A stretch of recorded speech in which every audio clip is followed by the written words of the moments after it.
we're back. We grinded a lot. We did lots of athletics. I even paid someone to train me in unarmored just to get the speed up. And now we're at 10 endurance, 10 on speed, 8 on willpower. And I ran into kind of another problem with the organization of these skills being all of the major and minor skills that we have, is because we can't level up a magic skill without pushing this 10 out of 10 progress bar, progress towards level increase, and we can't sleep cheaply or easily without Magicka potions in order to level up. So our willpower and our endurance and our agility, our willpower and our intelligence are both locked up in a skill that if I want to boost it, I need Magicka for. Or intelligence is also security. So if I wanted to max out my intelligence upgrade while still having Magicka, I could do the bed here. So that's the thing, is the Mages Guild, this person right here, the Balmora, like higher up something I can do for you, Outlander? quest giver, Rhaenys Atheris, she gives us a quest to kill people, to convert a Telvanni merchant or a Telvanni person to the Mages Guild, or else they're gonna die. So we literally cannot level up willpower magically without pushing this level increase. And when we do hit 10 out of 10, we cannot help but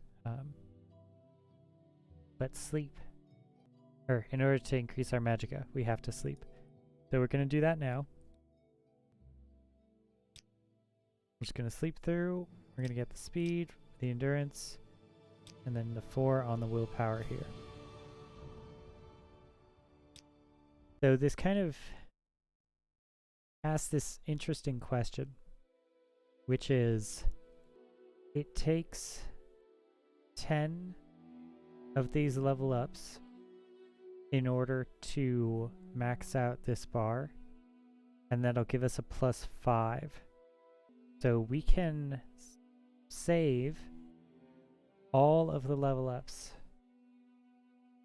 for one of the stats, either intelligence or willpower. And willpower is the lowest one, and the cheapest and easiest way to level up willpower is alteration. So I wonder if I shouldn't just boost alteration right now. We could also pay trainers from the Telvanni or the Mages Guild, I suppose.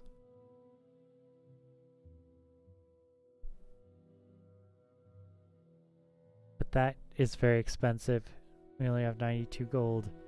I paid some trainers in athletics in order to boost my athletics here. I should have used that for willpower or alteration training. So I guess the solution is money. Right, the solution is always money. But we'll deal with that when it comes to it. Speaking of money, let's get some at least by selling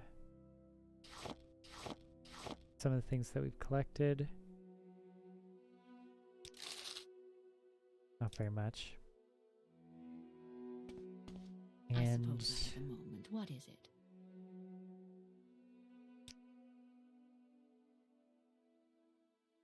Alderun is the place that we need to go for our quest.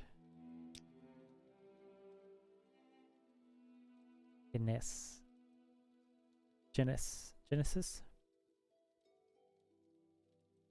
Genesis? Genesis. Okay. It is interesting to me that some of the Dark Elves join the Mages Guild in the first place. I wonder if it's people who have grudges against the House Telvanni. So good. Like if you're a magically inclined person from House Lalu or House Redoran, then and House Telvanni isn't going to take you anyway. So now this is very pretty.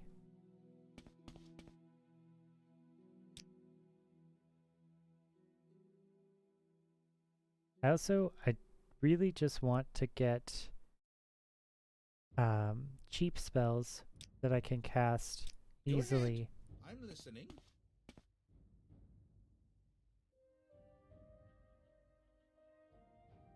Origin of the Mages Guild. Mages Guild Charter. And the other thing that means is that it's going to be a really bad idea for us to use some of these minor skills and major skills to take away from our progress, our skill progress towards leveling up. Being in unarmored or short blade is kind of a waste for us, which is a shame. Really kind of a sad part of it.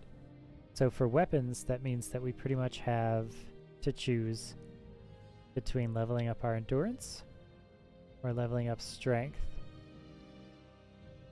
Long blade, blunt weapon.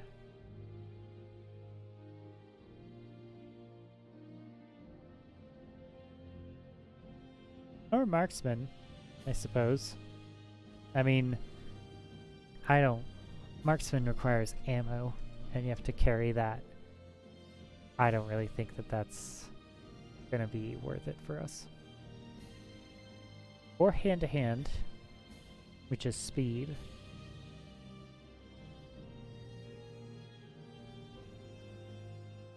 So we have to pick between speed, maybe blunt weapon. I like spear though. I think spear makes a lot of sense for our character.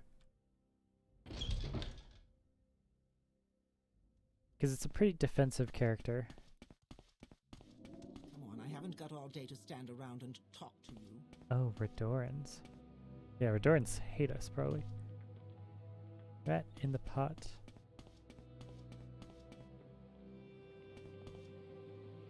Fighters Guild.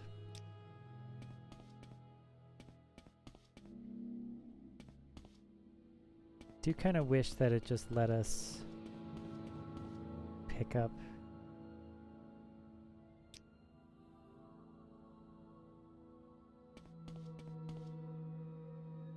gorgeous little windows. Is this made from the shell of different creatures? It looks kind of like a shell of a crab.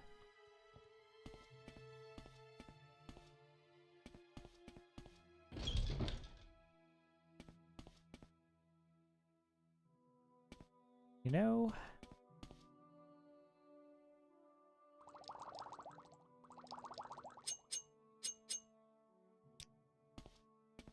I mean, hey, we are technically part of the Fighters Guild.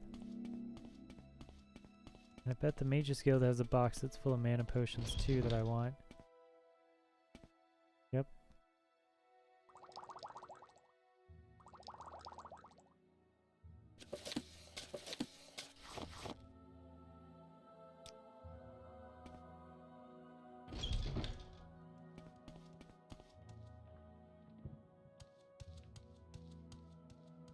So yeah, that's kind of a problem for us.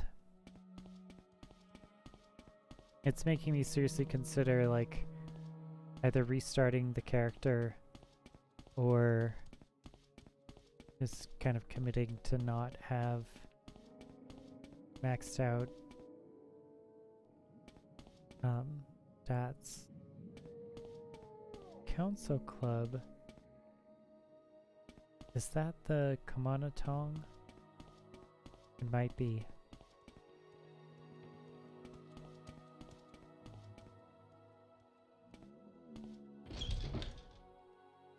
Just want to make sure that this stuff is on the map. Oh wow, that's Ghostgate right there, isn't it? Jeez.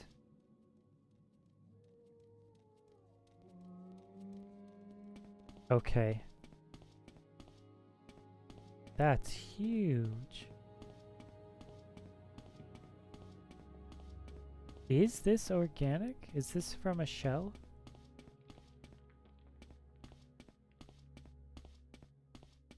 Looks like a giant beetle. House Redoran. Is their house sigil just a massive crab? Oh wow. Yeah, it looks like it. This doesn't look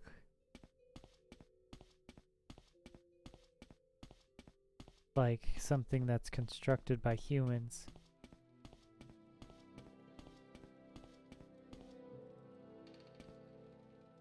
Really cool.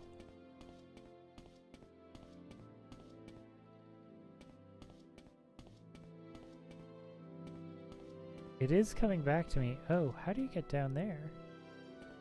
The little door. I guess you could jump down. Could levitate down, maybe? Oh wow, this is the Morag Tong in here. I guess? Is the Morag Tong? Speak your needs. Action members only.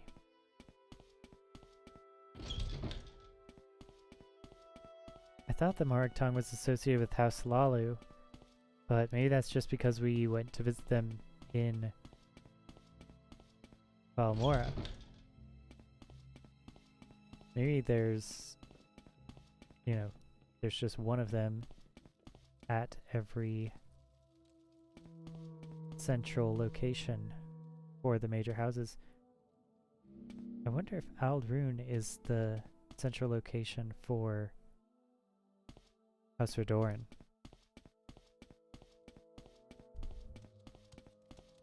Because we've been spending a lot of time at the central location for House Telvanni. I wouldn't be surprised if every one of the major house things have a particular city that's just their city. The temples is probably Vivek, to be honest. Considering I'm pretty sure Vivek literally lives there. And you could go visit him. He's a god after all. Just go say hi. Hang out with him.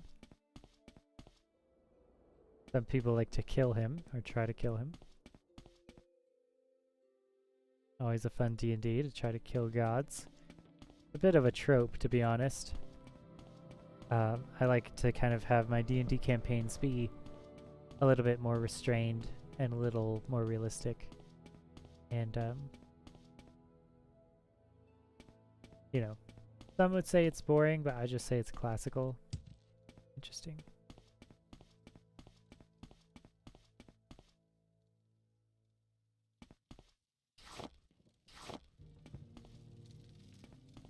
Trying to fill out the map here.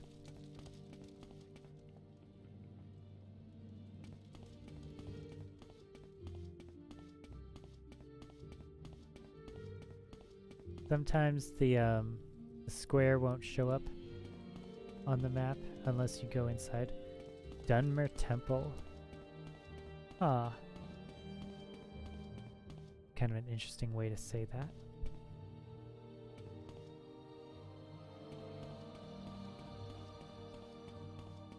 Fire ferns are owned.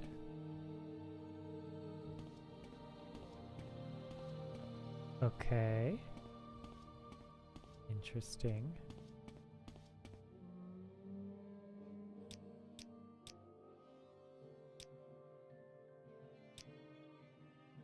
An opponent who yields may not be slain honorably.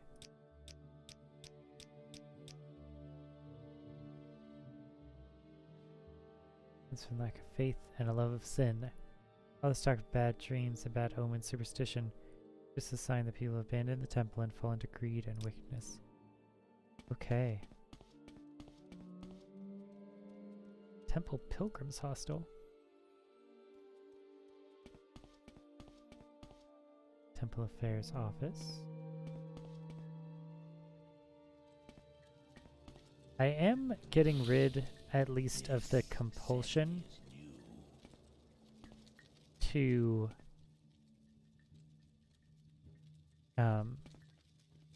automatically and always steal everything. I'm pretty happy about that.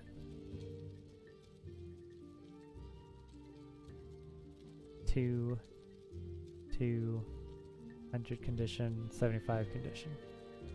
This is better, even though this is more expensive. Alright, interesting.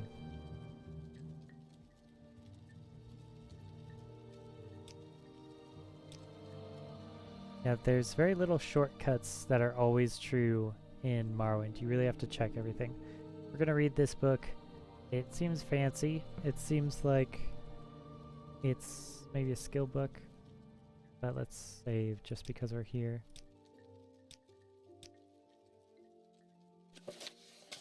The Armorer's Challenge by Mimophonis.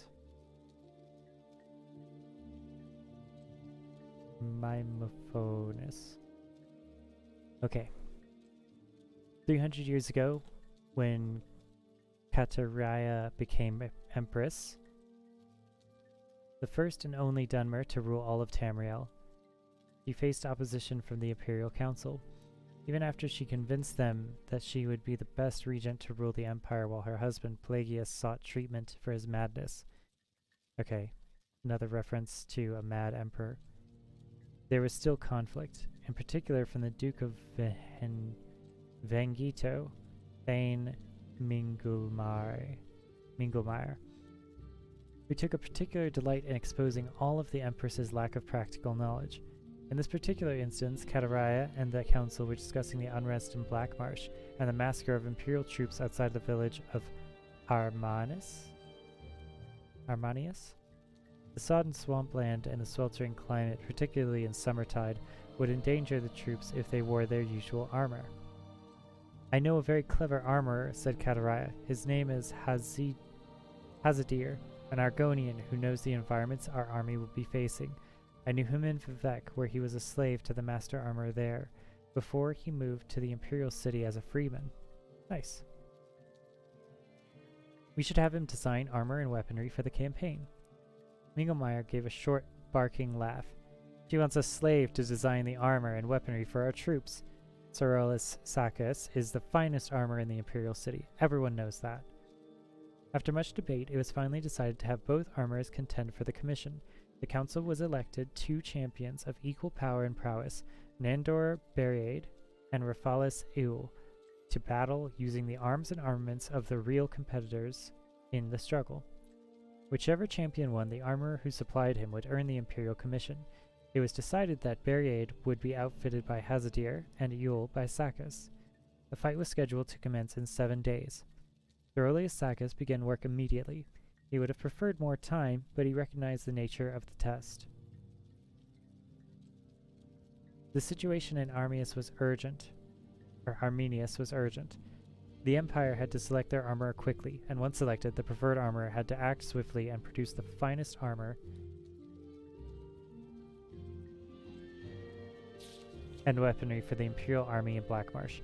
It wasn't just the best armor they were looking for, it was the most efficient. Sakis had only begun steaming the half-inch strips of black virgin oak to bend into bands for the flanges of the armor joints when there was a knock at his door. Okay, so he's steaming strips of wood to serve as the armor's joints. His assistant, Fandius, ushered in the visitor.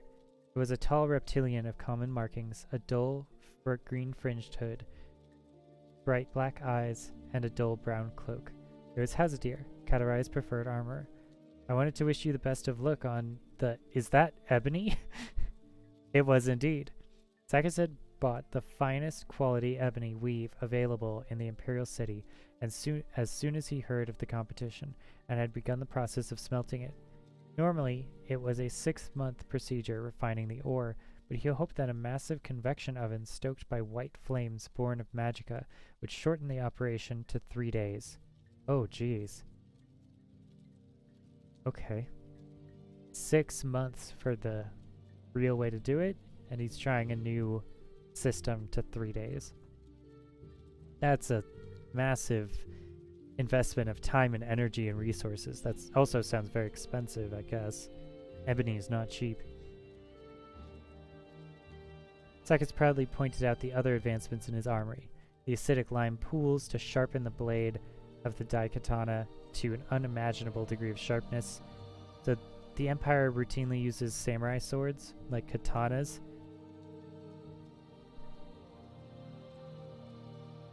It's one of the things that's nice about the human portrayals in this fantasy world is that you get to use the things that humans actually have that are really amazing.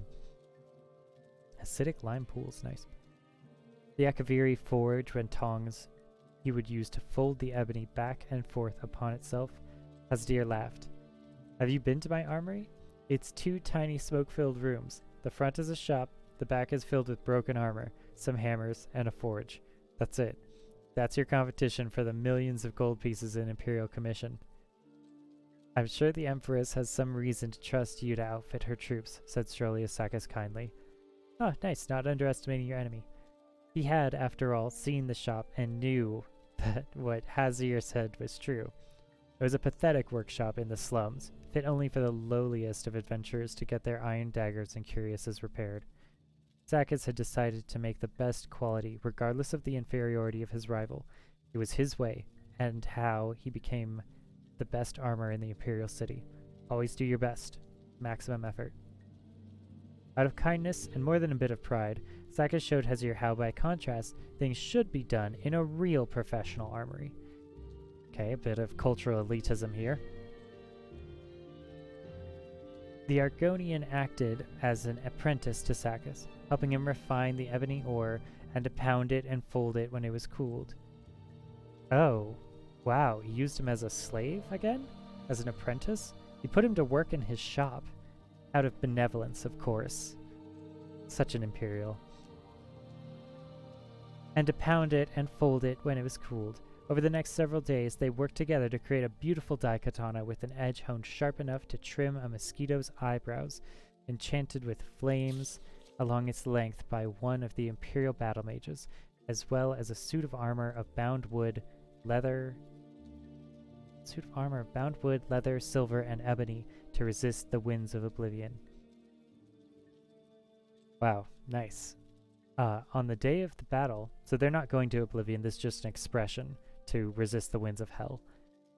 On the day of the battle, Sakis, Hasdir, and Findius finished polishing the armor and brought the Ralphalis Yule for the fitting. Okay, so Hasdir is helping his opponent on the day of the battle.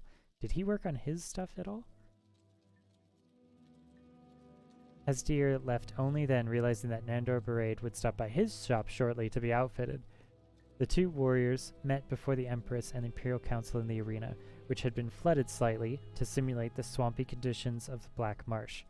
From the moment Sakis saw Yule in his suit of heavy ebony and blazing daikatana, and Barade in his collection of dusty, rusted lizard scales and spear from Hasdir's shop, he knew who would win. And he was right.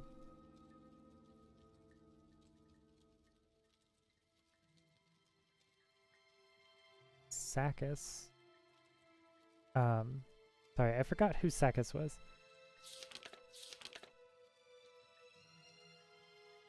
Hasdir's the person. Yeah, Sakis began work. So Sakis is the Imperial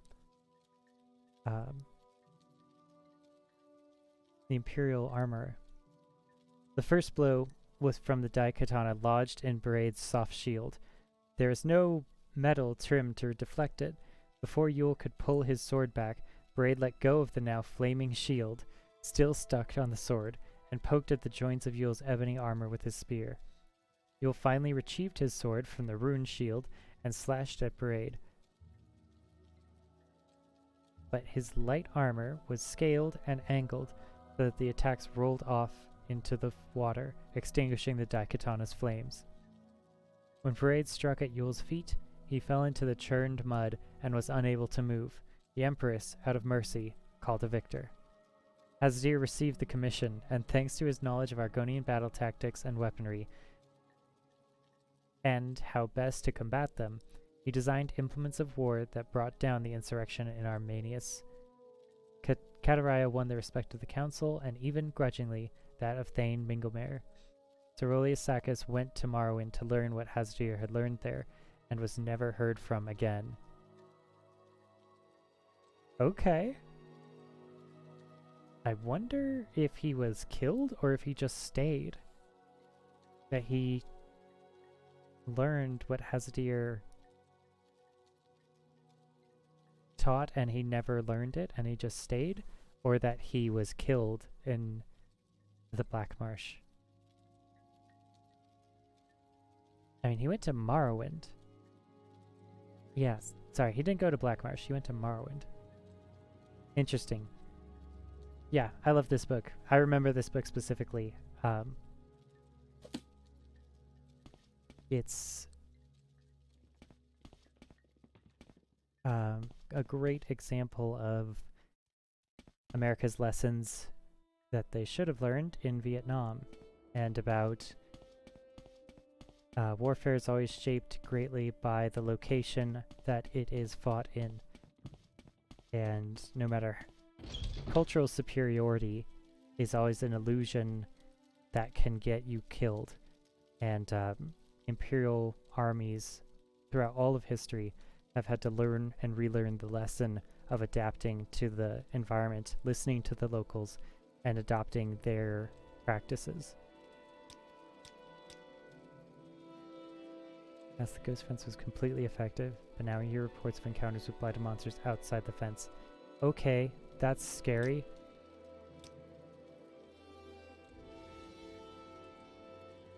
Maintains a hostel for pilgrims. Okay.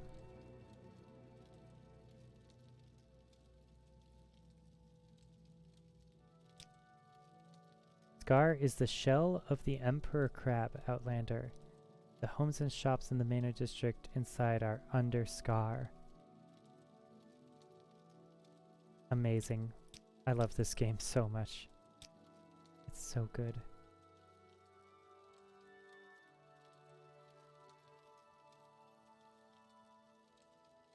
Temple is to the east. Rat and Pot Corner Club and the Mages Guild and Fighters Guild are in the south.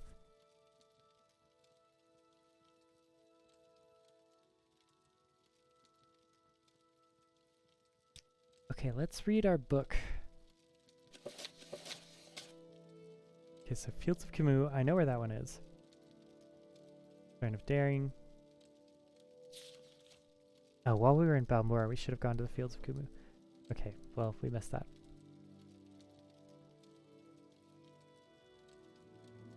Generosity is in Vivek. Puzzle Canal is also in Vivek, I think. Yeah, 3 of them are in Vivek, I'm pretty sure. This is the one I'm interested in.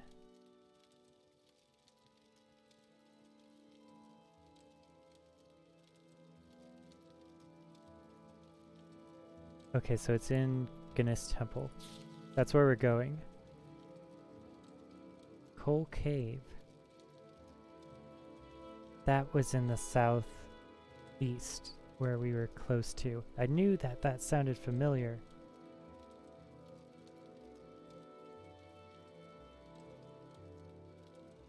Oh wait.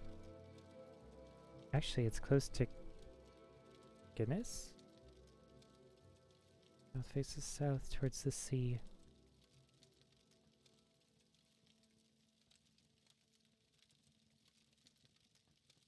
Ghost fence. They told us to do the ghost fence last, but we are here, so we might want to try just doing it.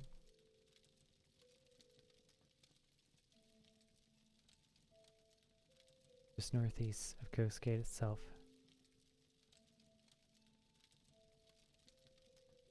Southwest. And just below Balmora.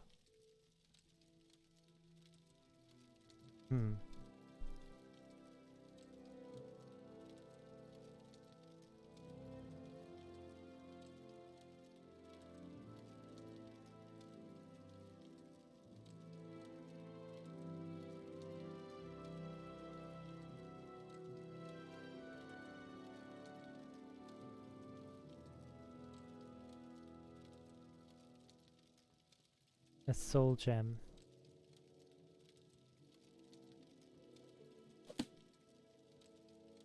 What do you think of our city, Outlander? It's a great city. I love it. Makes me want to do a let's play where we do... Wow, okay.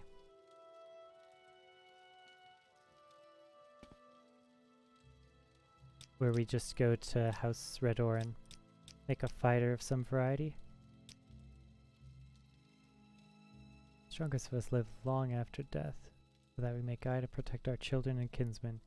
We speak of such strong spirits as heroes and wise women in our songs, sung so we may not forget their wisdoms and gifts.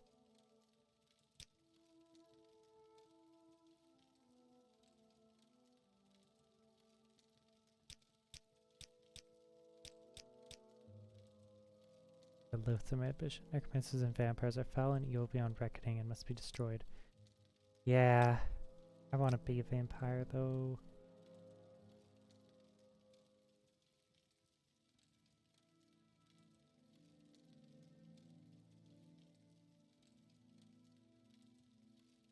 The most gallant knight and the most subtle rogue.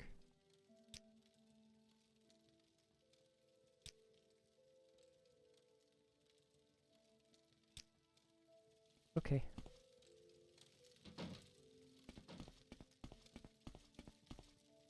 Is there something you need? And this is the temple, right?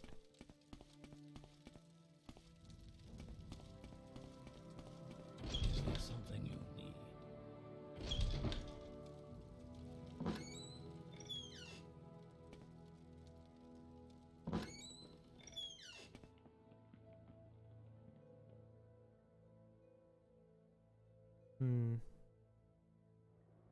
Well, that seems very dangerous.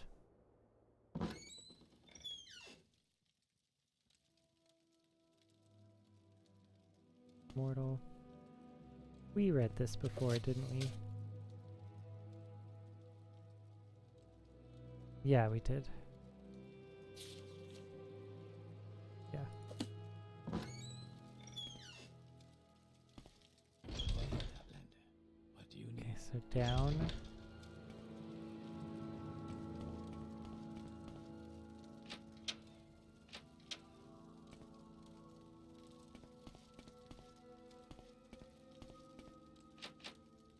Okay, it's locked.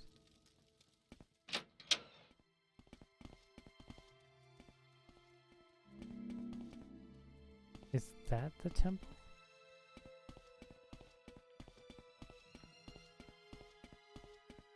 Potentially, yeah, it looks like it. Is there something I Yeah.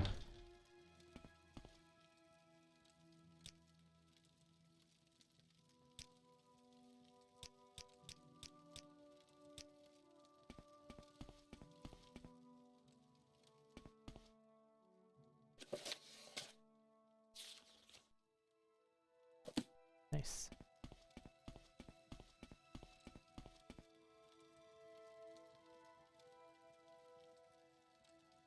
Okay, they don't have Magicka potions in the temple.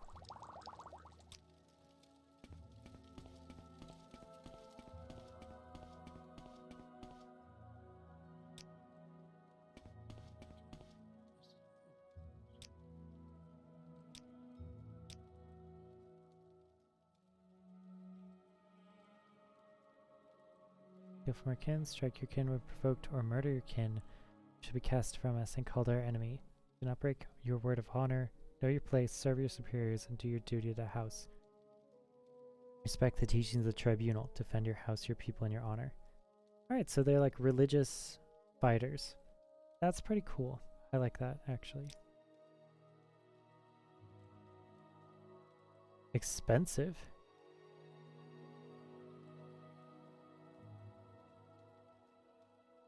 Man.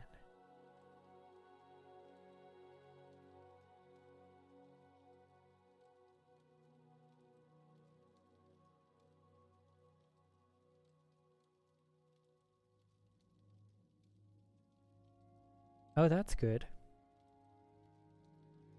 Alcemi's intervention. CV.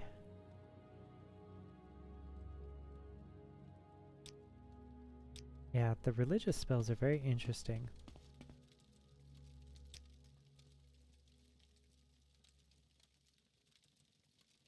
Okay.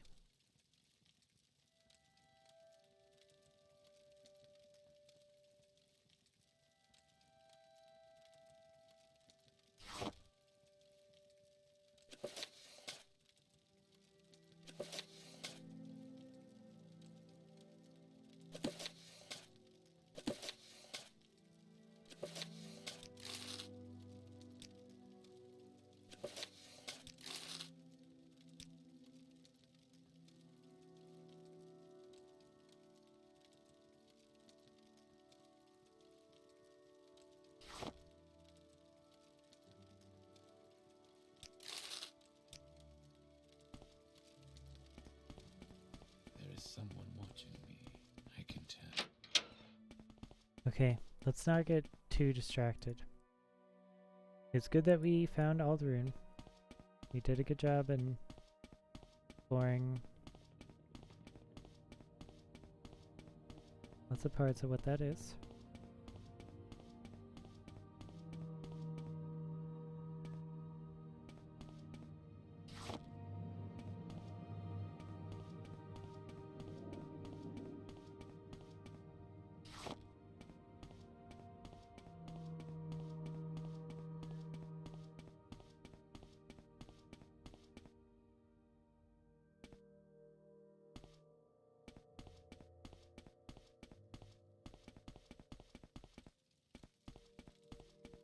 Yeah, I like that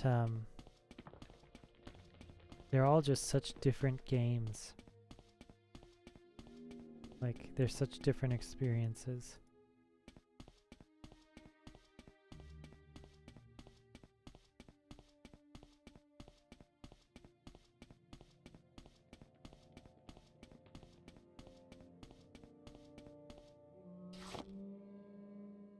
And that, you know, you can't play through all three houses in the same title.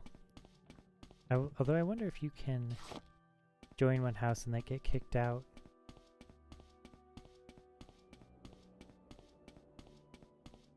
It's hard to get kicked out of Stilvani though, I'm pretty sure. Because they don't care at all. House for sale.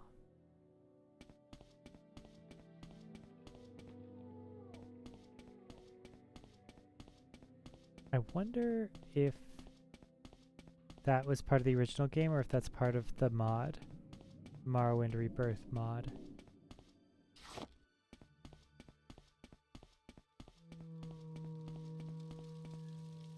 We're low on money. So 44 to go to Guinness.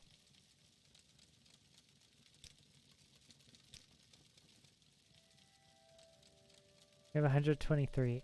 I don't think we can do that.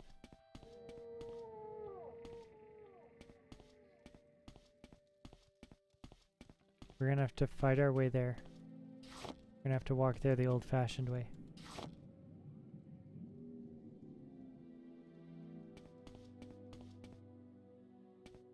This is gonna be kind of hard. I'm not all the way confident that we'll be able to do it.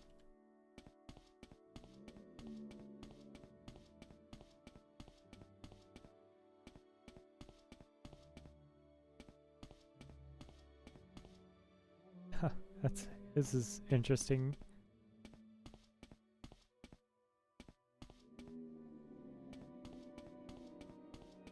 Hope we're not trapped.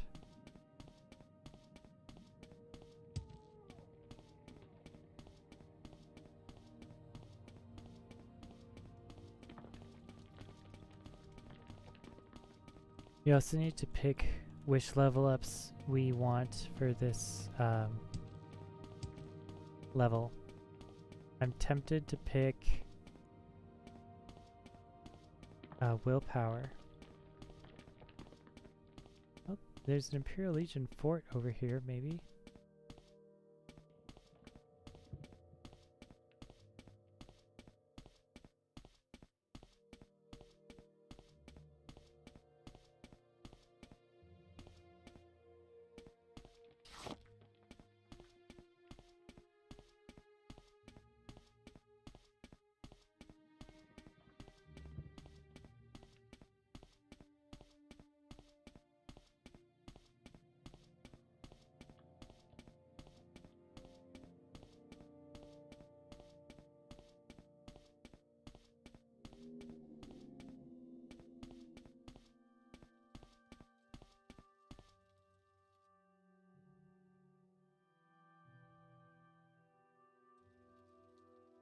Google notifications have been...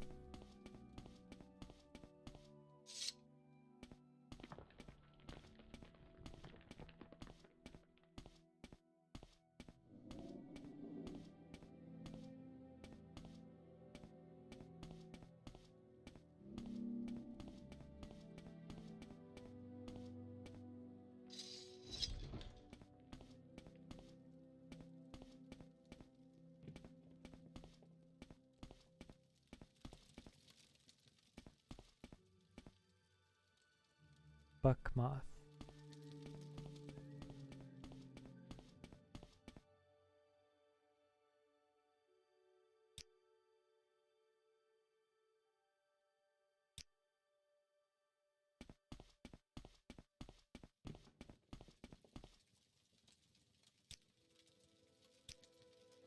Okay, Legion Fort.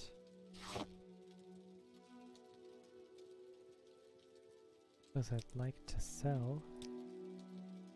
Silver Saber.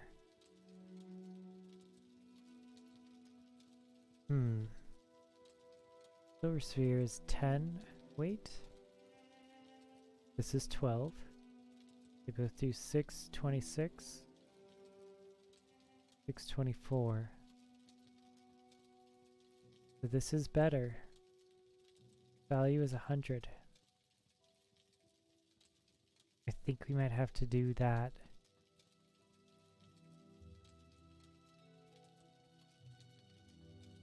Condition 800, condition 1000. Yeah. Okay.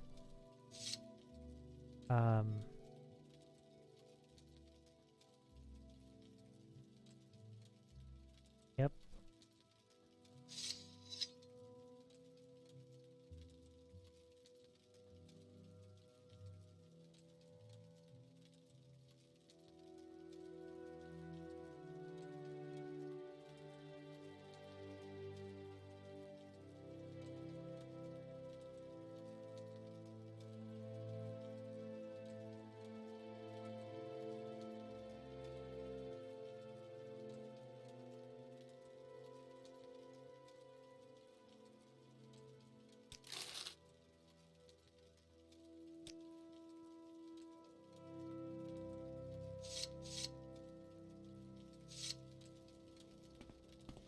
Nice. Very pretty.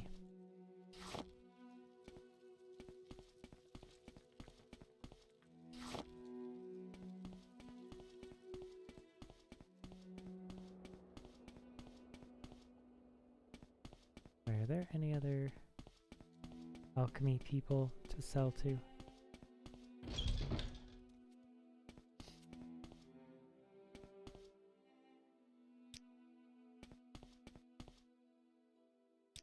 For my gods and my emperor.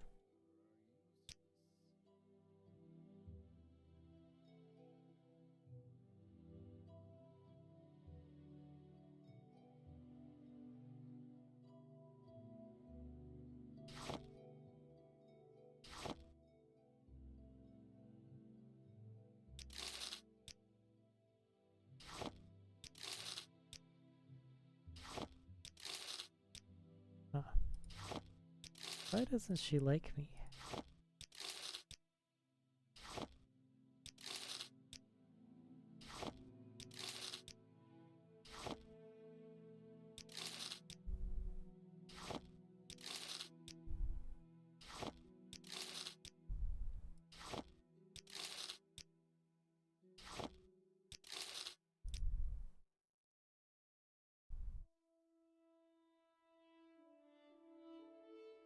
Okay.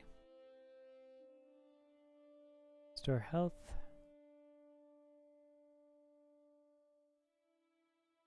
Keep.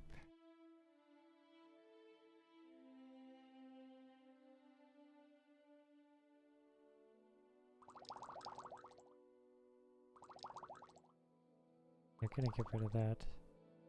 This seems good. Although I hope to ever only have to use it once. Fortify Magicka. I'd rather have the money, I think.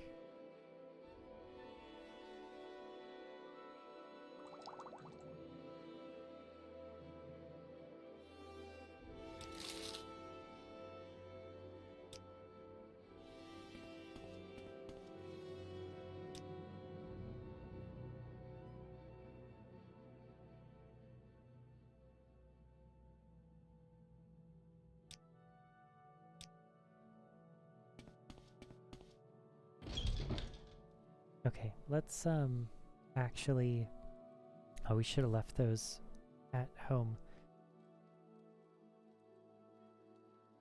Need to plan out our level. Willpower, I definitely want.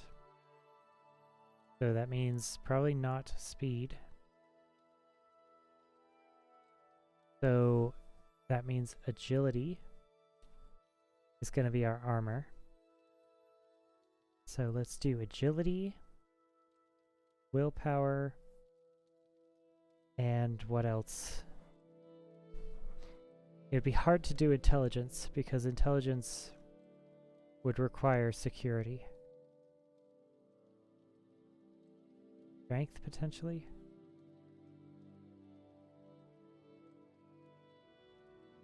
Personality, maybe?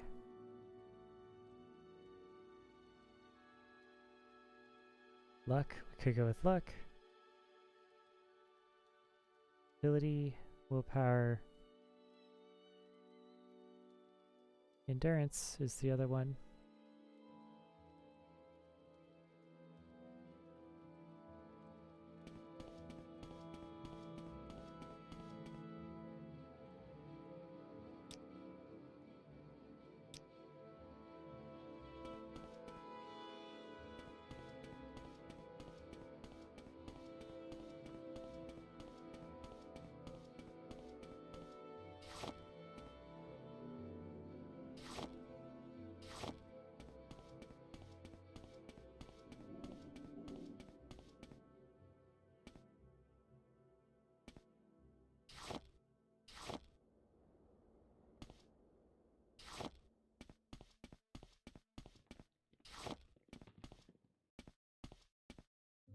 Mark on.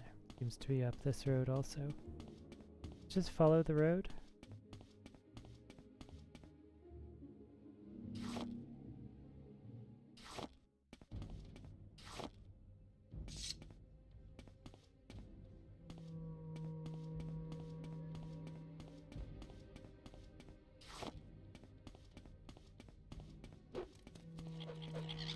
Oh god.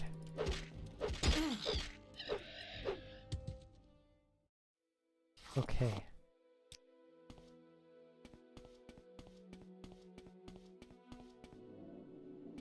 I'm glad we got a silver spear.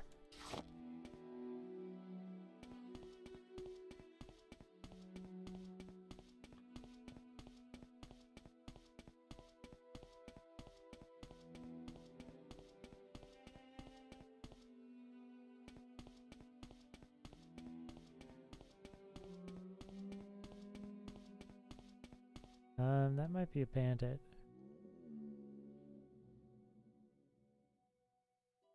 Not sure about it.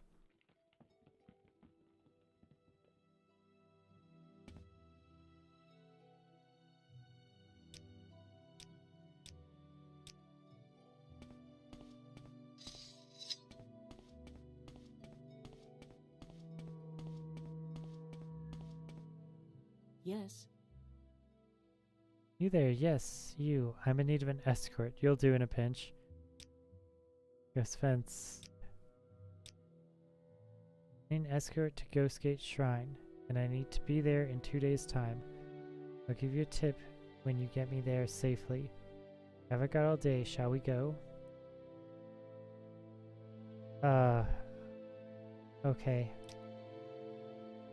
Good, let's go and be quick about it. Okay,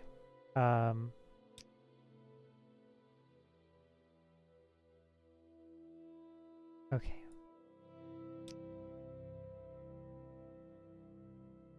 It appears to be that. We're gonna go south.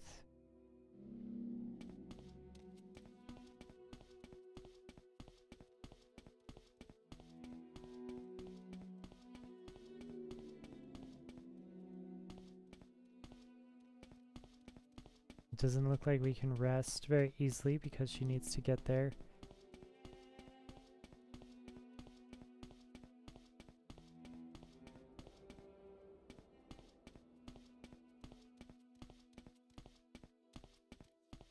I guess we gotta try to stay on the road.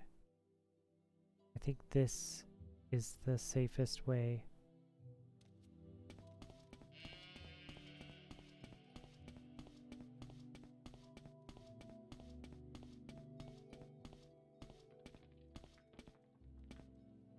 Right.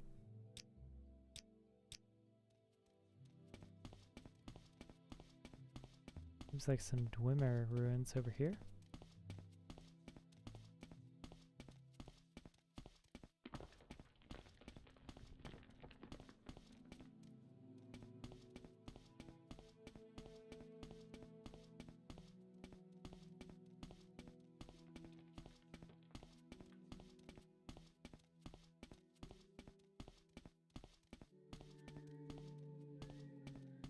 So interesting to be in the shadow of this giant, like, cultural monolith. Nick sounds over there. Don't want to get too close.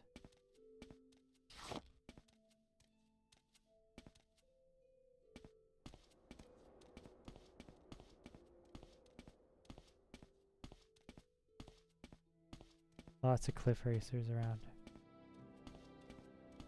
I don't like that. But Ghostgate is right here, so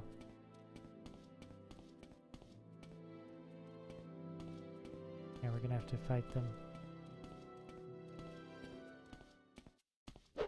You're not even trying.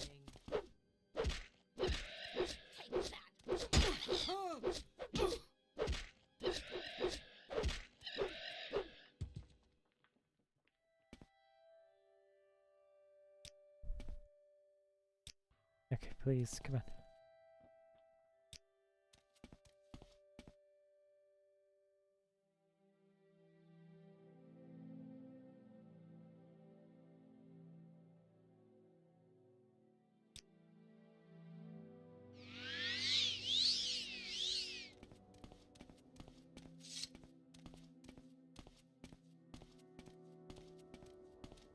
Like water. It's water is the effect of the Ghostgate. That is really cool.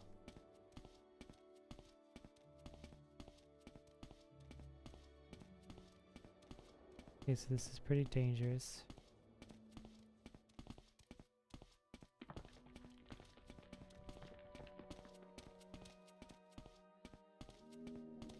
Gonna fight a cliff racer or Nick's hound? We're getting it from all sides here. We're gonna get surrounded.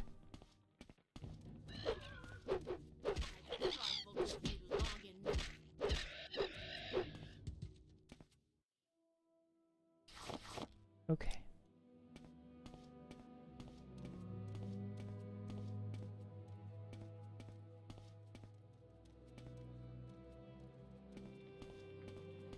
I hope that the next sound doesn't cut to us. It's not.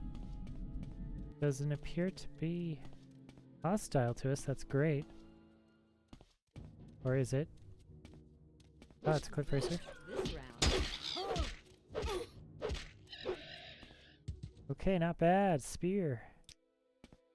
Spear is doing great against the Crypt Racer.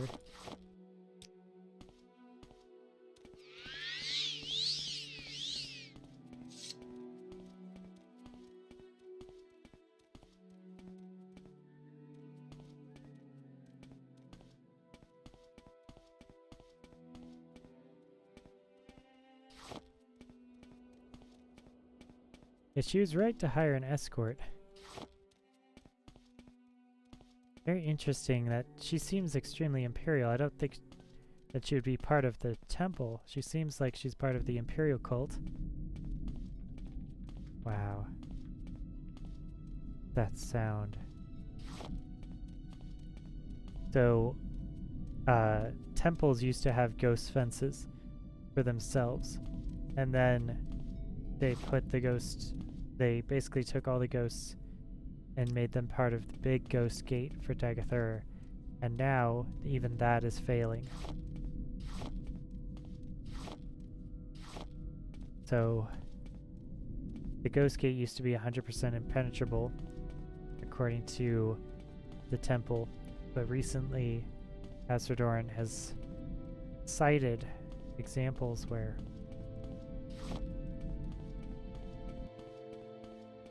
things are not going to plan. Alright, here we are. We're at Ghostgate. Gosh, this is...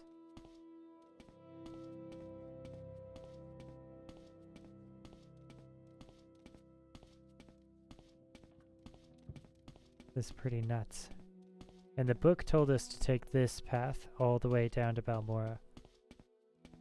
Like, this is the easiest path. We went the hard way around. It looks like those are the only two accessible ways. Aldrune and here. Gosh. Wow. I mean, it really makes the spiritualism that Dark Elves have in their environment real. You know, like all the other races get to focus on, you know, not that they don't have problems, but like, you know, Skyrim has the Dragonborn. In Oblivion we have the, you know, the Gates of Oblivion and the Warfare of the Gods, and like the Septim line, the Septim family, and Akatosh, and, you know, being a dragon.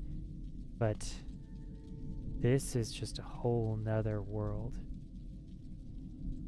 And it's just right here. It's just a feature. Last good place on the edge of Rare Mountain. Rest, take advantage of our services. Okay. I love that things are exactly as bare bones. Oh, what's up, Crispy Chips Gaming? Nice. Things are exactly as bare bones as the people in the world make. They're like, the reason that there's not a huge city here is because why would there be a huge city here? Like, the House Redoran maintains this place for religious purposes only. It's not for the player, it's just a part of the world where they're like, we have a place that is kind of the bare bones required to take care of the pilgrims that are coming to this religious site. Other than that, it's like a spiritual militarist outpost.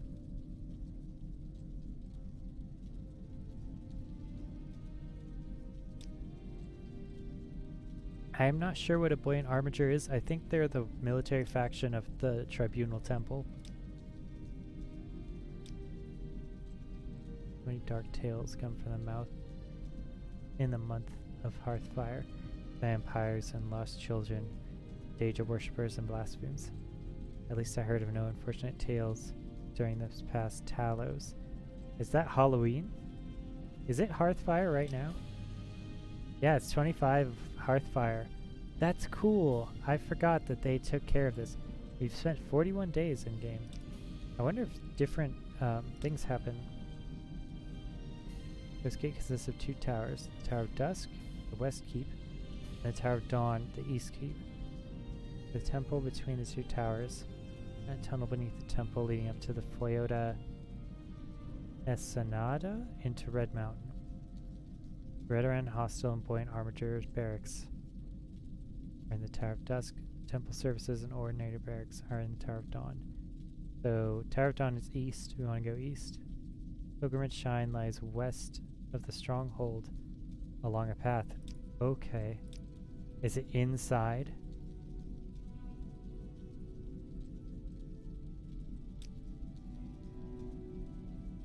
Nearby commemorates the labor and inspiration of the tribunal in creating and maintaining the arcane barriers of the Ghostgate. It also memorializes the courage and sacrifice of the Ordinators, buoyant armatures, crusaders, and pilgrims who have lost their lives defending Morrowind against the damnable host of Dagathur. Yeah. Okay. We have to go inside the Ghostgate here. I don't know if I really want to do that. Our character might not be good enough to do that. They said that you should do this last. This guy's wearing glass armor, so that's incredible and like very clearly high level. We are in the meantime are wearing leather. Bad leather at that.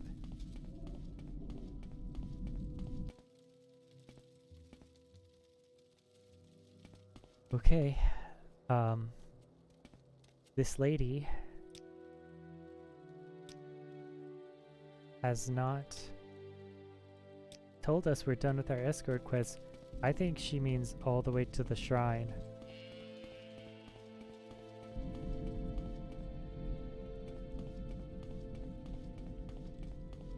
And we're supposed to bring a soul gem there, aren't we? God, a glass spear. 634. Or is it 626? For 10. At least the weight's the same. God, I want to steal that.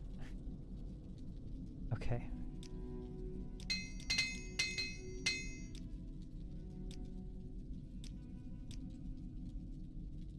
Yeah, there you go.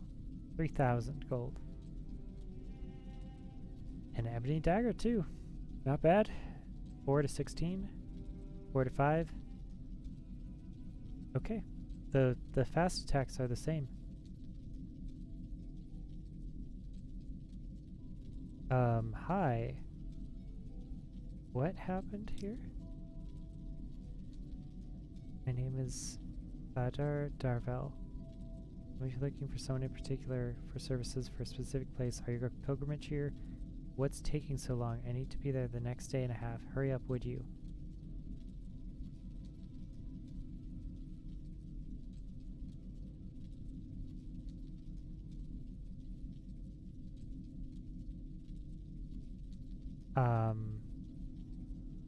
Okay. So I guess we're getting the 1 day warning.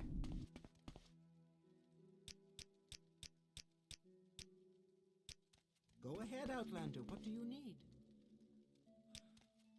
5 gold for a blessing.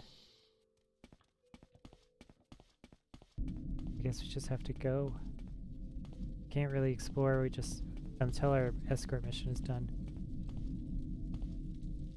Wait, is it underneath the temple? Maybe we should save. How do we get in there?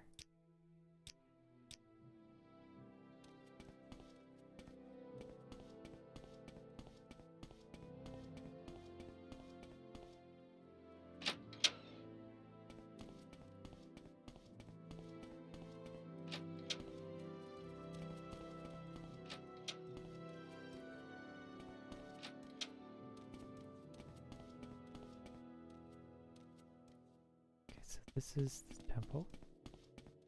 Oh, no weakness or fault. What words do you have for me, citizen? Dawn Tower Vault.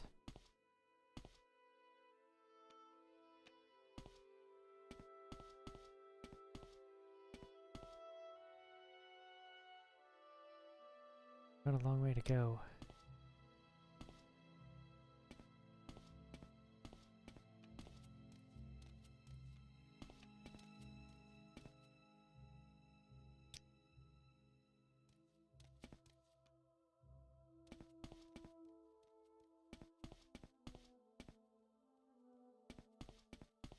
he get stuck at the door?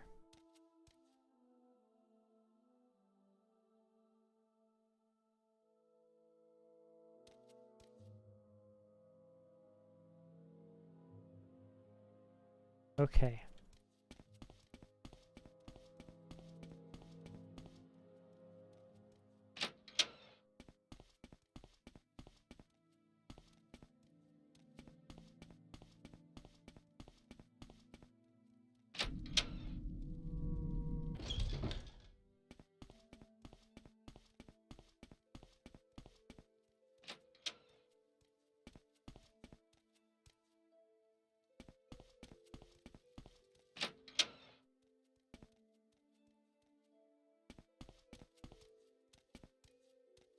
Toi, voici. Oh.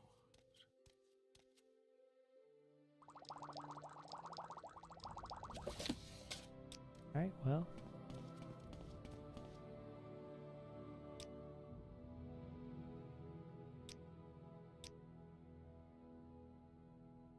Selling touch humanoid. Nice. That might be worth buying.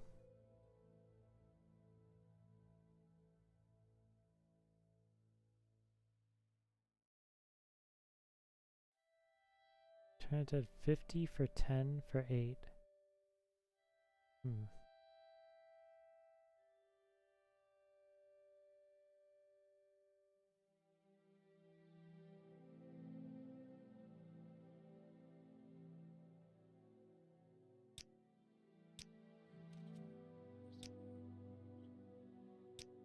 Is there something I can do for you?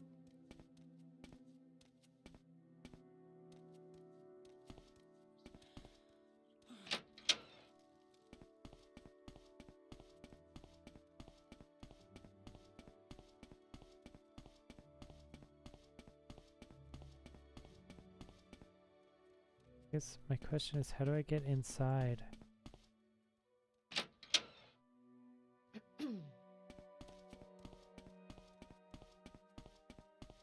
I've got better things to do, so yes, Outlander. If you don't, what do you want? Let's move this along.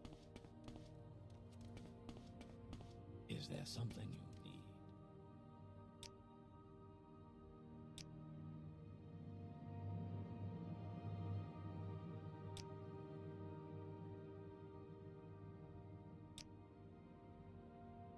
Memories labor and inspires.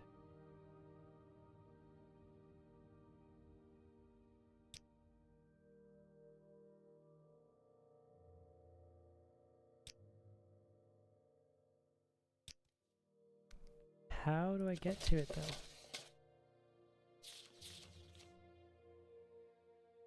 Found within the ghost fence, just northeast of the ghost gate itself. Safest route to ghost gate. Yeah.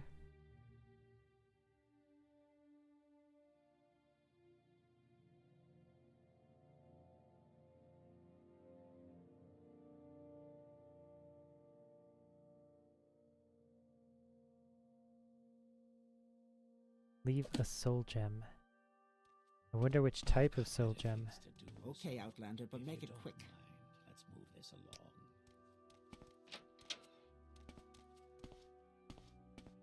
Okay, Outlander, but make it quick.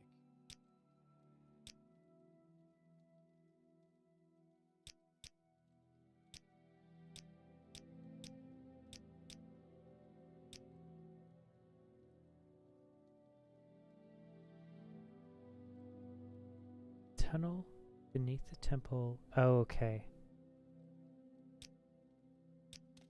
So let's go outside. It was simpler than I thought. We don't have to go into a building to get to the tunnel. The tunnel just is that arch that we saw in the beginning. This is it. There's a switch. Of course there's a switch.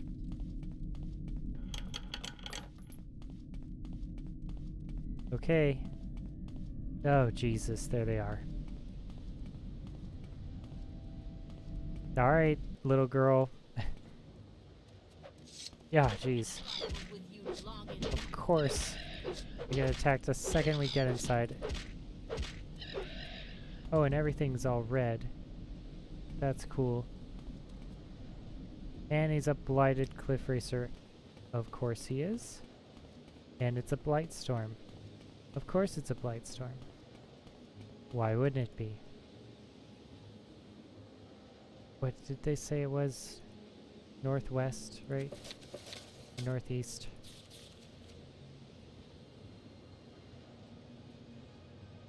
Just northeast.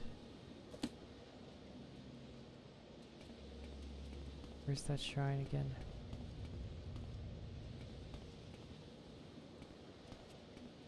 That's the switch, that's probably not it. I don't want to fight that zombie.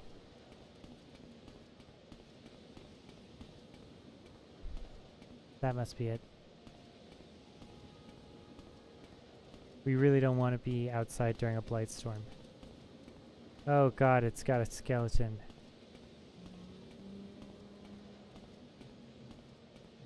Hey. Hi, buddy.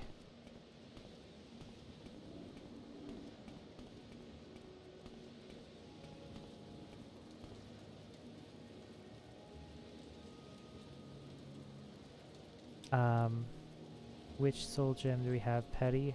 4 of them? Alright. There's 3 soul gem petties. Journal's been updated. The grace of pride. Thank you for your pride, Lord Vivek. I shall not doubt myself, or my people, or my gods, and shall insist upon them, and my ancient rights. Yeah, I'm really starting to feel the power of religion here. Yeah, this stuff is not a joke. Hey. This is the Ghostgate Shrine.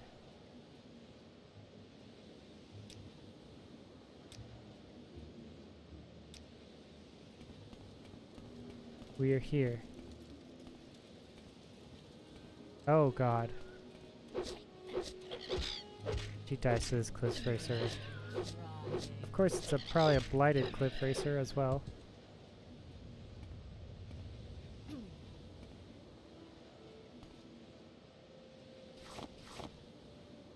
The regular cliff racer.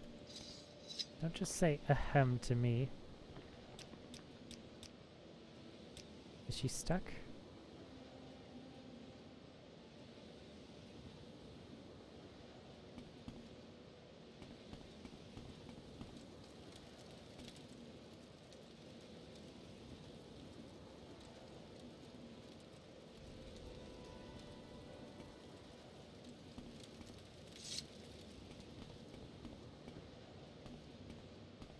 Oh my god, what the hell is that? It's Jesus Christ. Oh,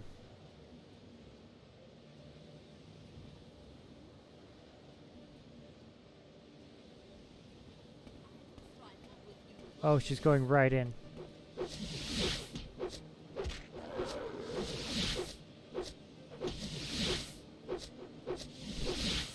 Oh, wow.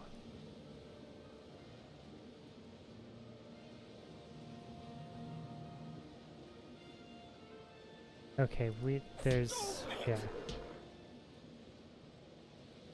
Ah.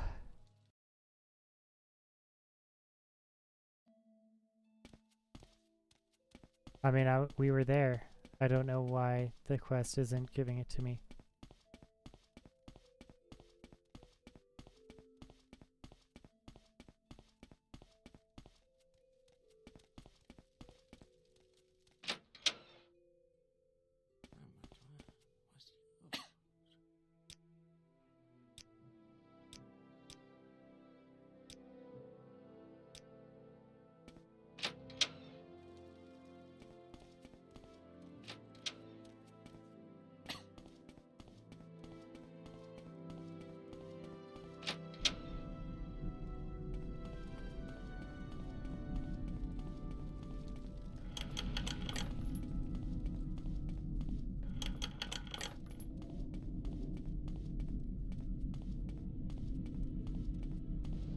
Jeez.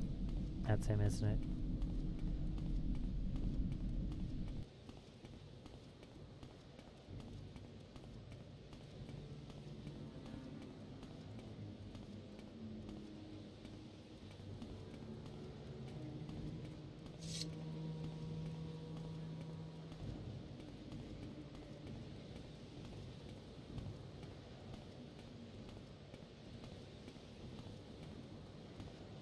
Okay, here's your stupid shrine. I mean, to be fair, I need to be here also, but I just want to run away at any time I need to. Jeez.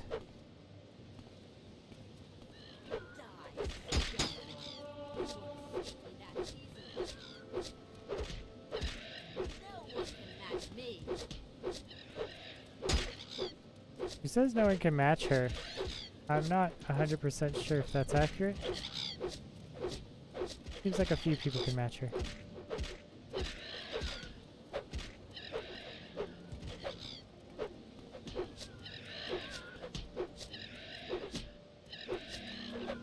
Okay. We need some help.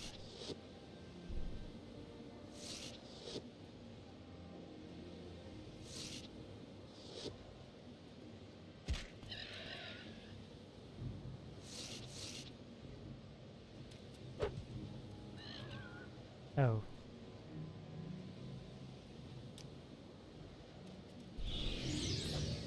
You've lost this round.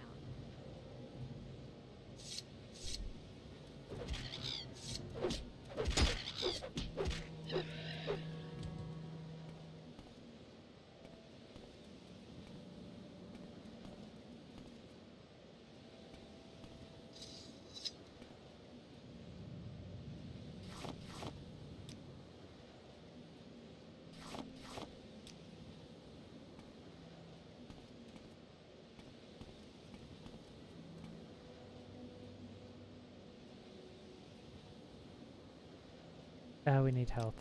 Okay.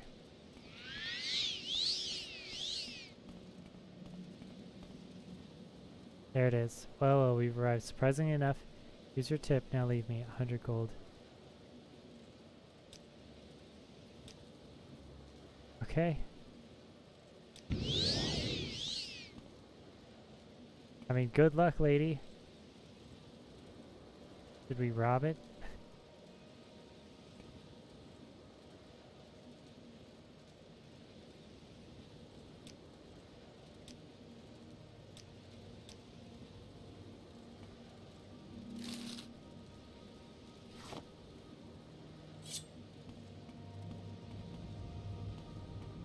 Yes, done. She's just gonna hang out here? Really?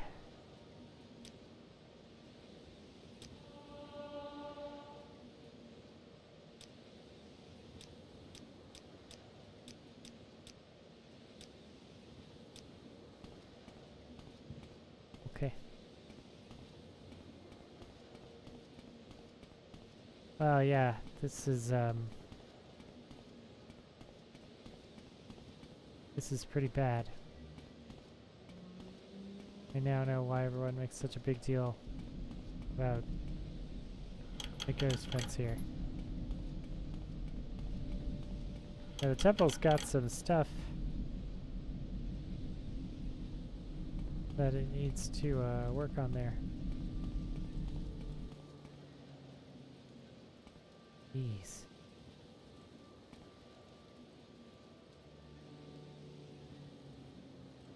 Okay.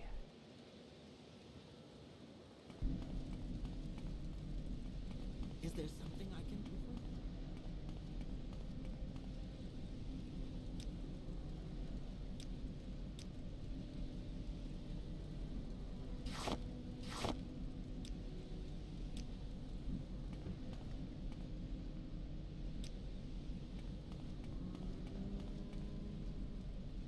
Is there something I can do for you?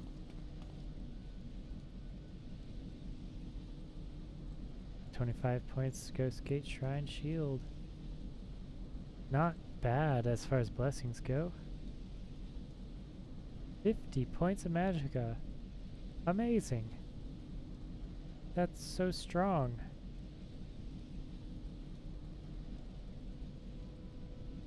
That's a massive blessing. Yes, sir.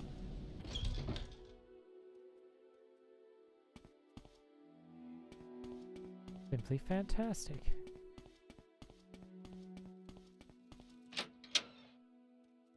All that for 100 gold. I guess I needed to do that anyway, though. Okay.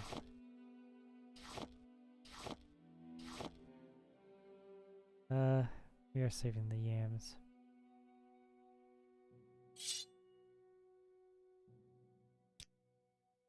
Wow.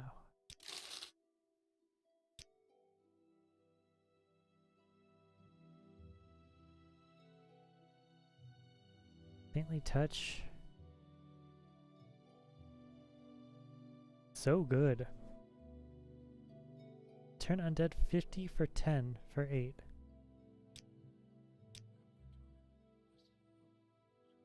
What is this? 25 for 10 for 4.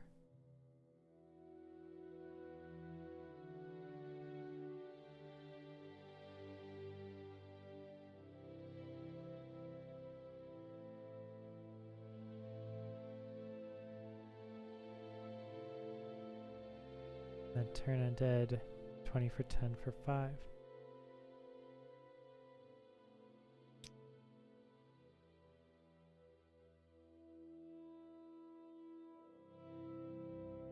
Rallying touch is pretty good.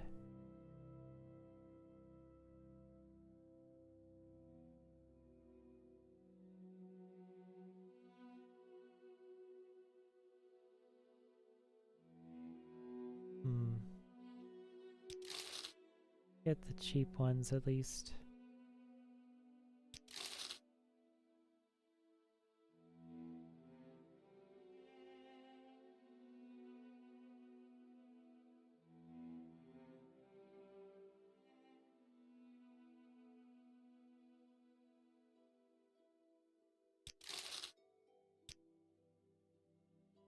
Yeah. Killing is justifiable in war, self-defense, defense of property, affairs of honor, great house affairs under the sanction of the state, and affairs of heresy. Other killings are foul murder and punishable by compensation, punitive labor, or in sanctioned house war affairs by writ of assassination.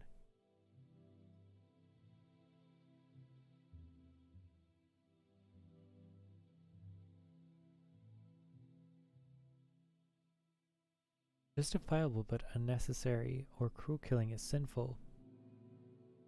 Punishable by temple courts but not illegal under imperial law. Interesting, so there's a stricter standard for the temple than imperial law. Justice of killing heretics is a source of bitter controversy among the contemporary temple authorities. Killing heretics is against imperial law but not dishonorable or scandalous in the temple. You could kill a heretic, but unnecessary or cruel killing is fine. Interesting. A little complicated there.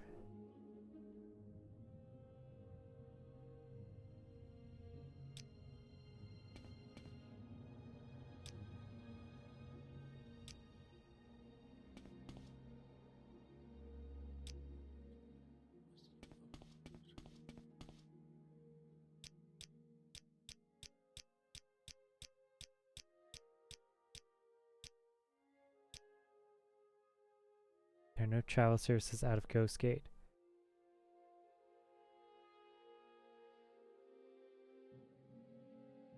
Just go south back to Balmora.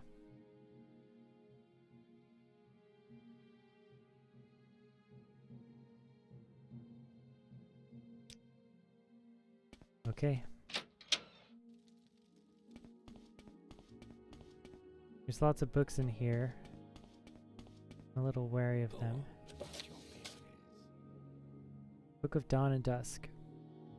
Book of Dawn and Dusk, so that's Azura from Azura's Star, is a collection of sayings and aphorisms attributed variously to the tribunals and to their saints and servants. Many of these sayings have become common cliches of everyday life in Morrowind. The following selections of slogans will illustrate many of the simplest notions of the tribunal faithful. Speak none but good of the gods. We can have no opinions about truth. Rumors flow from the house of troubles. Count only the happy hours. No child has a sinner's heart. Let faith be your only law. Fear, wow, faith be your only law, that's interesting. Fear is the fool. Fear of the fool is the beginning of wisdom. Nice. I'm afraid to be foolish, so we start being wise. I'll see thee in every hour. Walk always in the presence of your lords. Comfort is given, justice is taken. Learn by serving. From the heart, the light. From the head, the law. Lestam salvi, mercy, mastery, mystery. Forge a keen faith in the crucible of suffering. Engrave upon thine eye the image of injustice. Interesting. So, look at injustice. Death does not diminish. The ghost gilds with glory. Faith conquers all. Let us yield to faith. Better to suffer wrong than to do one. Nice. The heavens are in their glory. Applaud. Folly secures its power to harm. Though forbidden to some, not to you. That's funny. Oh, how rarely wisdom rules our hearts. Blessed are we who serve Amsavi. Three mouths sing mercy, mastery, mystery. Gather no seed in the fields of hell. The thrice sealed house withstands the storm. The breath and blood protect us all. Can ghosts or justice change with time? Consider your end, mortal. Accept grace without limits. Enter the rhapsody of the god-poet. Kneel before the teacher's chair. 3 hands, 3 hearts, 3 eyes. Keep no secret from your judge scale. Forge darkness into light. Refuse neither brother nor ghost. Lest see thee through birth, life, ghost. They really include their afterlife very much in the reckoning of their religion. From glowing ashes the poet's wrath shall shine. If Vec is for us, who can stand against us? That's a real life one for Christianity. Fate, monstrous and empty, the whirling wheel of evil. How black my heart, roasting fiercely. Okay.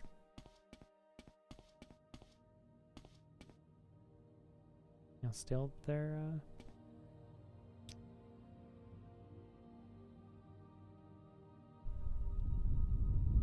Alright, let's sell the kite and dagger outside, and then let's get on with our quest. Go ahead, Outlander. What do you need? Huh. Little garden. The plants of Morrowind are really beautiful. Is there something you need? Doral helmet. Medium armor. Your Dark Elf Redoran. Medium armor, I think, is the native armor of the Dunmer. I don't know if they have any native armor that's heavy. I think it's just light armor and medium armor, which is really cool. And also the fact that Morrowind even has medium armor as a class is great.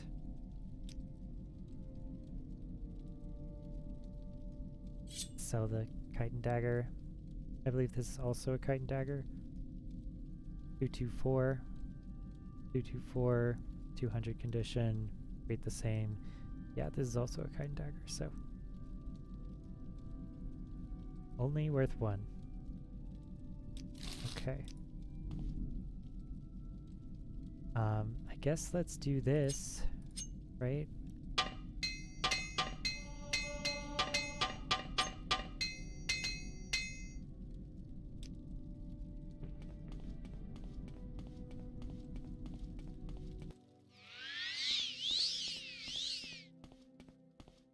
You just left that Imperial lady at the shrine. In a blight storm. I don't know how I feel about that. We are working on agility, so we should be sneaking. I also want to just do the quests, and I want to do them fast, so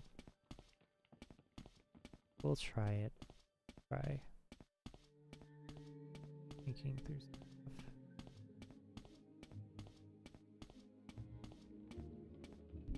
Yeah, very cool place. They did a lot with the resources that they had available to them at the time. I'm glad we got our silver spear, because I think silver affects ghosts. Oh, jeez. Wow. Oh no, I didn't think that it would attack me.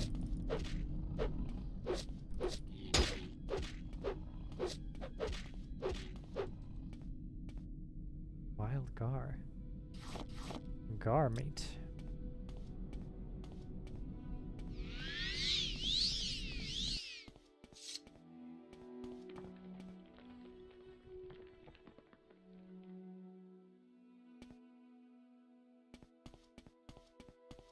Kind of wish that there was a visual signifier for which plants that I picked and which I haven't picked yet.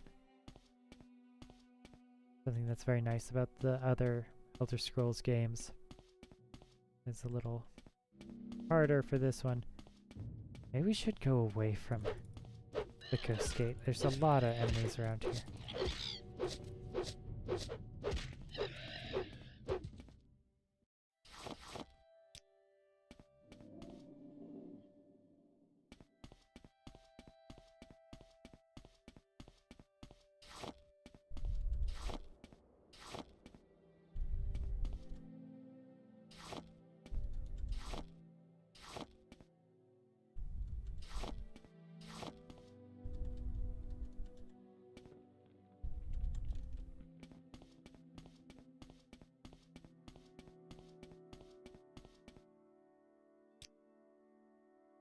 Okay, we need to go up here, I think.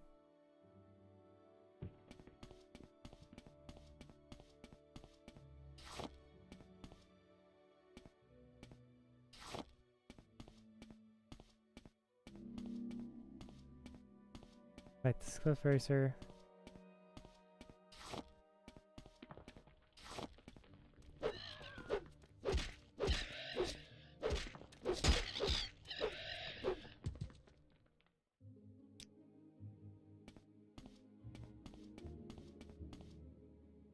The mine. Bent mine. Is that part of the Mages Guild quest?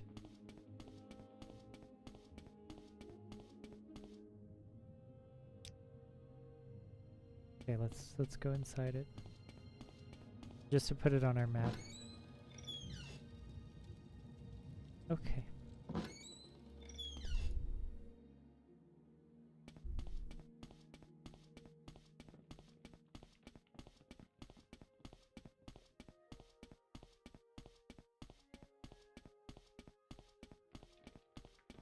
Oh wow.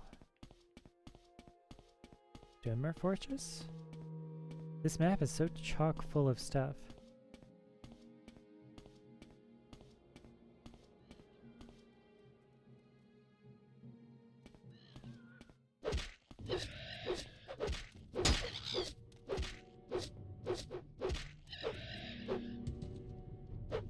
Oh god, it's a clan fear. Can we fight those? Running away. Does that count as an undead?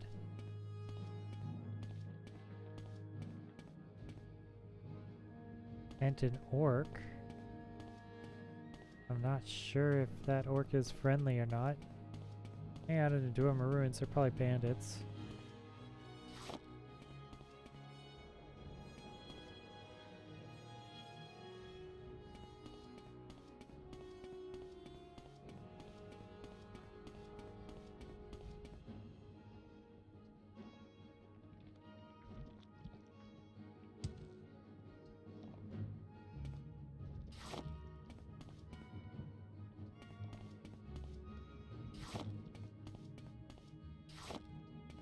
There you go.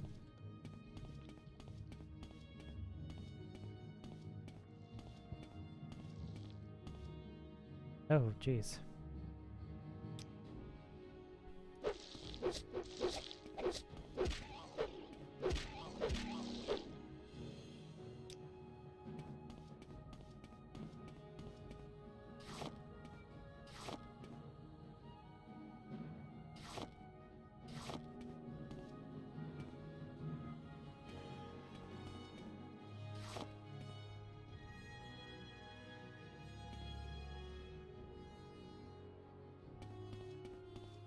Yeah.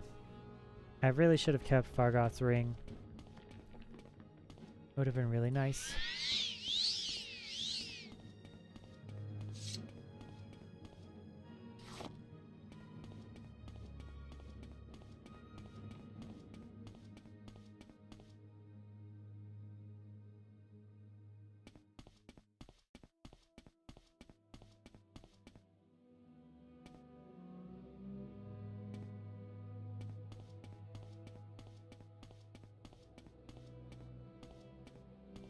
Okay. We're back on our way. We got the 100 gold. We completed the escort quest.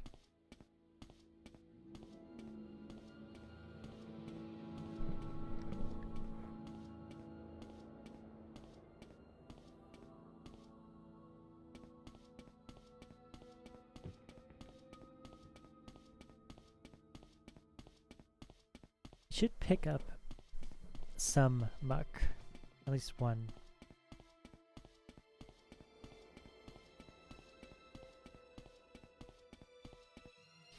Using the muck shovel to harvest the muck, I'm not sure if that was a good change for Morrowind Rebirth, considering I've never seen a muck shovel, and I've seen plenty of muck.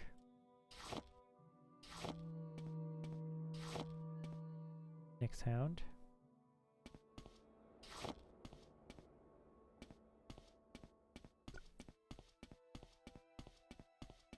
Magic around us. The shield. Nice.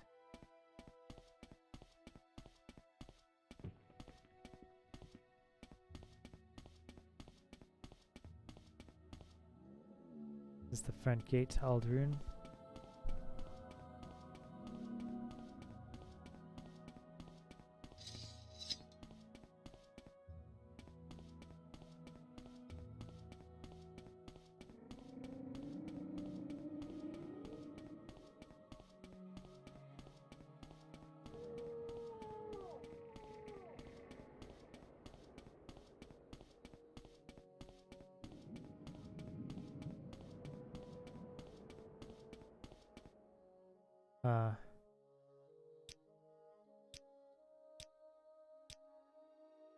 We'll see what this one wants.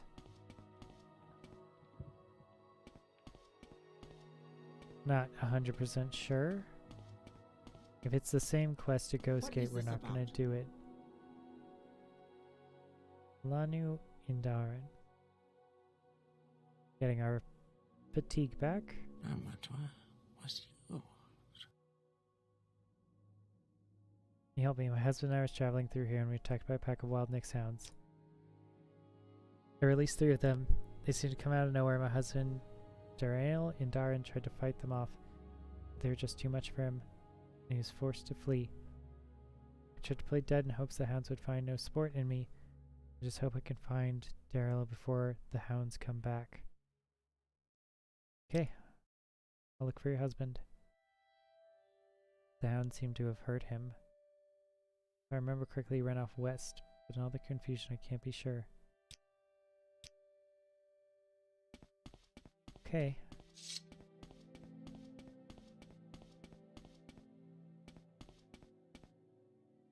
That is a lot of Nyx hounds.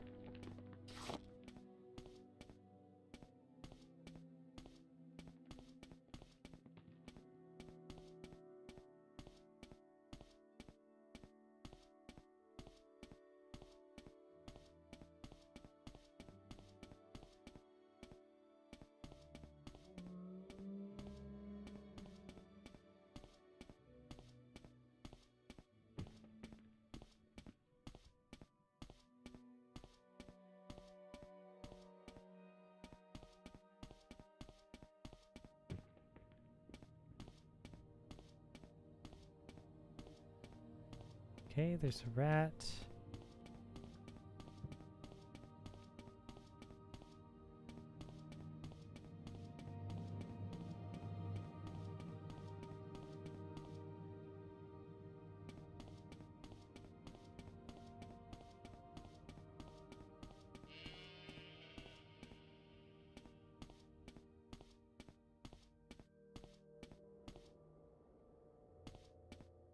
Lots of animals in this part of the game.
There he is. Yep. You spoken to Silani, then she's alive. Let's get back to her quickly.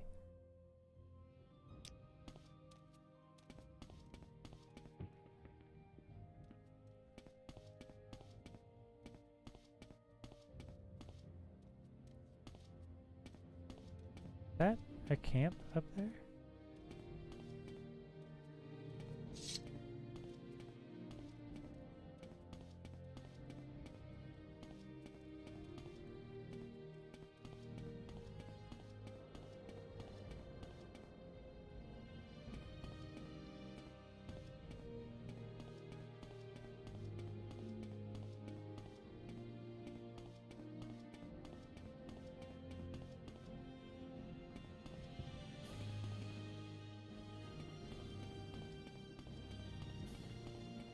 What happened to him? Oh my god, he's there. No, dude, no.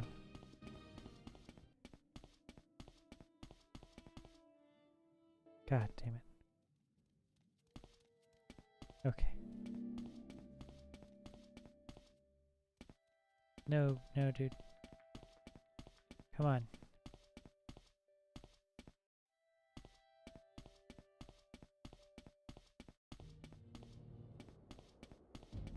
Where did he go?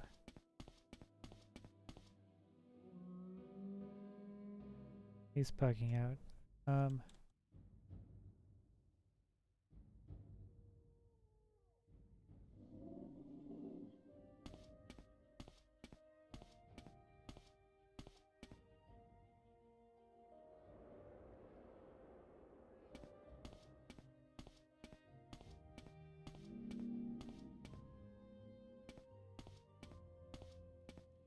There he is.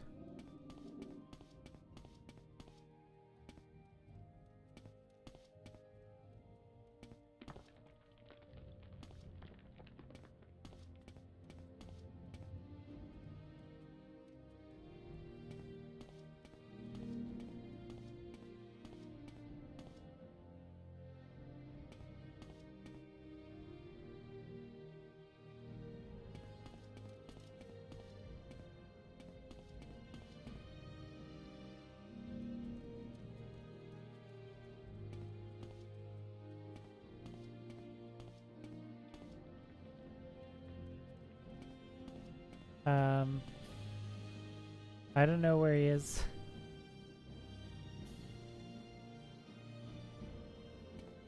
Oh god, there he is.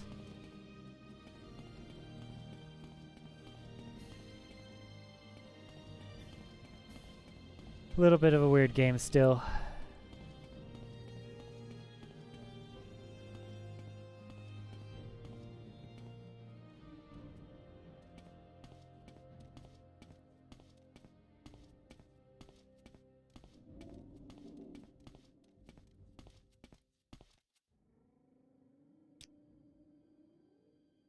Thank the gods. We found her.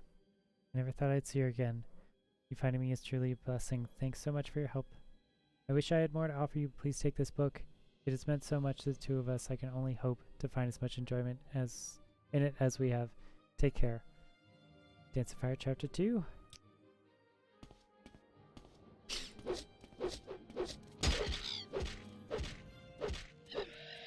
Speak quickly, Outlander, or go away. I just reunited you with your husband. Be a little nicer.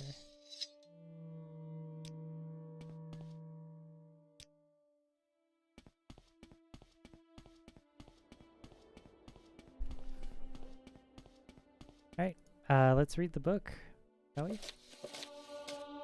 Locke. Okay. The Dance of Fire Chapter 2 by Wagan Jareth. A great author. The Dance and Fire series is one of the best in all of Elder Scrolls. It was a complete loss. The Cathy Rate had stolen or destroyed almost every item of value in the caravan in just a few minutes' time. Demicus Scotty's wagon load of wood he had hoped to trade with the Bosmer, had been set on fire and then toppled off the bluff.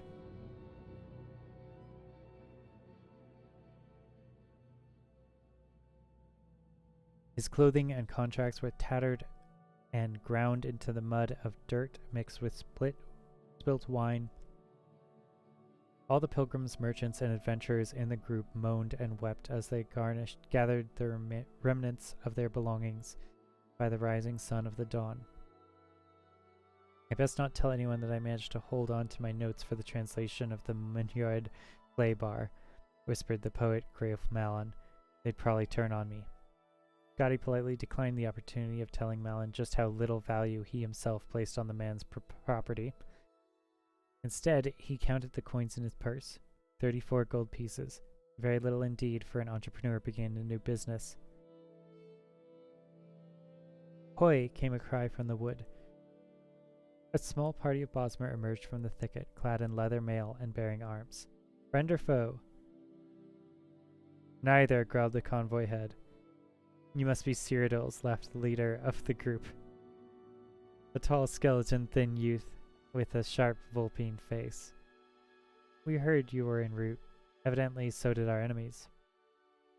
I thought the war was over, muttered one of the caravan's now ruined merchants. The Bosmer laughed again. No active war, just a little border enterprise. You are going on to Valency. I'm not. The convoy head shook his head. As far as I'm concerned, my duty is done. No more horses, no more caravan. Just a fat profit loss for Timmy. The men and women crowded around the man, protesting, threatening, and begging. But he refused to step foot in Valenwood. If these were the new times of peace, he said, he'd rather come back for the next war. Scotty tried a different route and approached the Bosmer. He spoke with an authoritative but friendly voice, the kind he used in negotiations with peevish carpenters. I don't suppose you'd consider escorting me to Falsetti. I'm a representative for an important imperial agency, the Atrice Building Commission, here to help repair and alleviate some of the problems the war with the Khajiit have brought to your province. Patriotism, 20 gold pieces. And you must carry your own gear if you have any left, replied the Bosmer. Scotty reflected that negotiations with the previous carpenters rarely went his way either.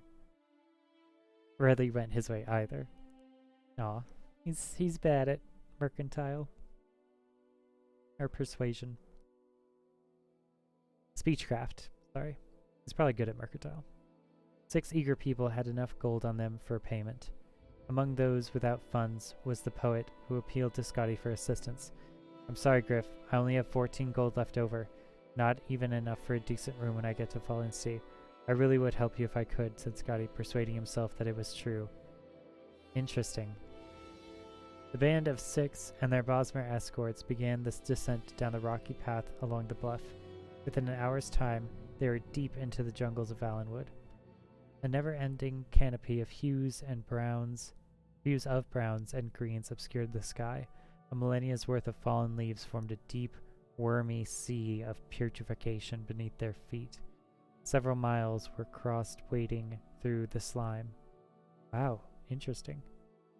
I never thought about that. That, like, the forest floor is its own biome within a forest.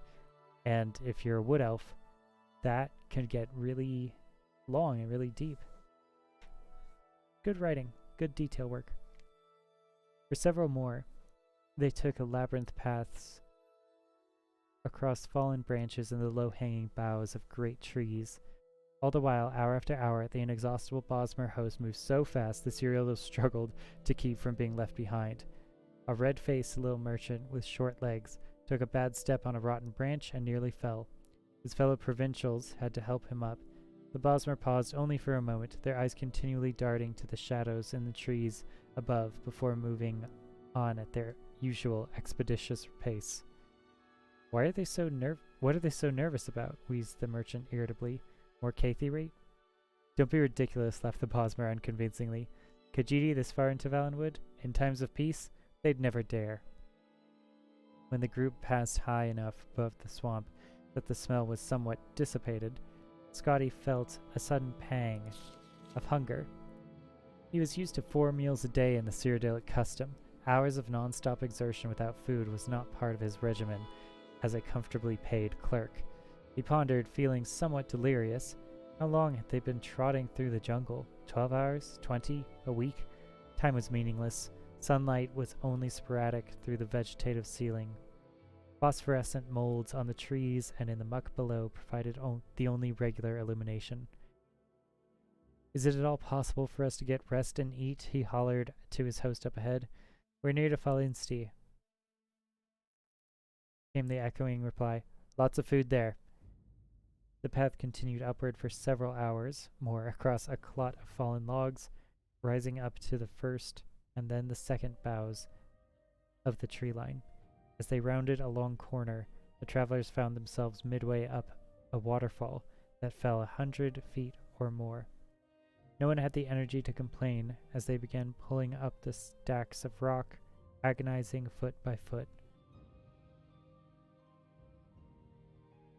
The Bosmer escorts disappeared into the mist, but Scotty kept climbing until there was no more rock left. He wiped the sweat and river water from his eyes. Falinsti spread across the horizon before him. Sprawling across both banks of the river stood the mighty Great Oak City. Rat Oak City? With groves and orchards of lesser trees crowding it like supplicants before their king. At a lesser scale, the tree that formed the moving city would have been extraordinary, gnarled and twisted with a gorgeous crown of gold and green, dripping with vines and shining with sap. Interesting. It's a moving city. At a mile tall and half as wide, it was the most magnificent thing Scotty had ever seen. If he had not been a starving man with the soul of a clerk, he would have sung. "There you are," said the leader of the escorts. Not too far a walk. "You should be glad it's wintertide. In summertide, the city's on the far south end of the province." Interesting. So the tree moves with the seasons. It's a migratory tree. That's awesome. Scotty was lost as to how to proceed. The sight of the vertical metropolis where people moved about like ants disoriented all his sensibilities. You wouldn't know of an inn called. He paused for a moment and then pulled Juris's letter from his pocket. Something like Mother Paskovo's Tavern? Mother Pascost? The lead Bosmer laughed his familiar contemptuous laugh. "You won't want to stay there." You won't want to stay there? Visitors always prefer the Aisa Hall in the top boughs. It's expensive, but very nice. I'm meeting someone at Mother Pasco's Tavern. If you've made up your mind to go, take a lift to Havel's Slump and ask for directions there. Just don't get lost and fall asleep in the Western Cross. This apparently struck the youth's friend as a very witty jest, and so it was, with their laughter echoing behind him, that Scotty crossed the writhing root system to the base of Falinsti. The ground was littered with leaves and refuse, and from moment to moment a glass or a bone would plummet from far above, so he walked with his neck crooked up to have warning. An intricate network of platforms anchored to thick vines slipped up and down the slick trunk of the city with perfect grace, manned by operators with arms as thick as an ox's belly.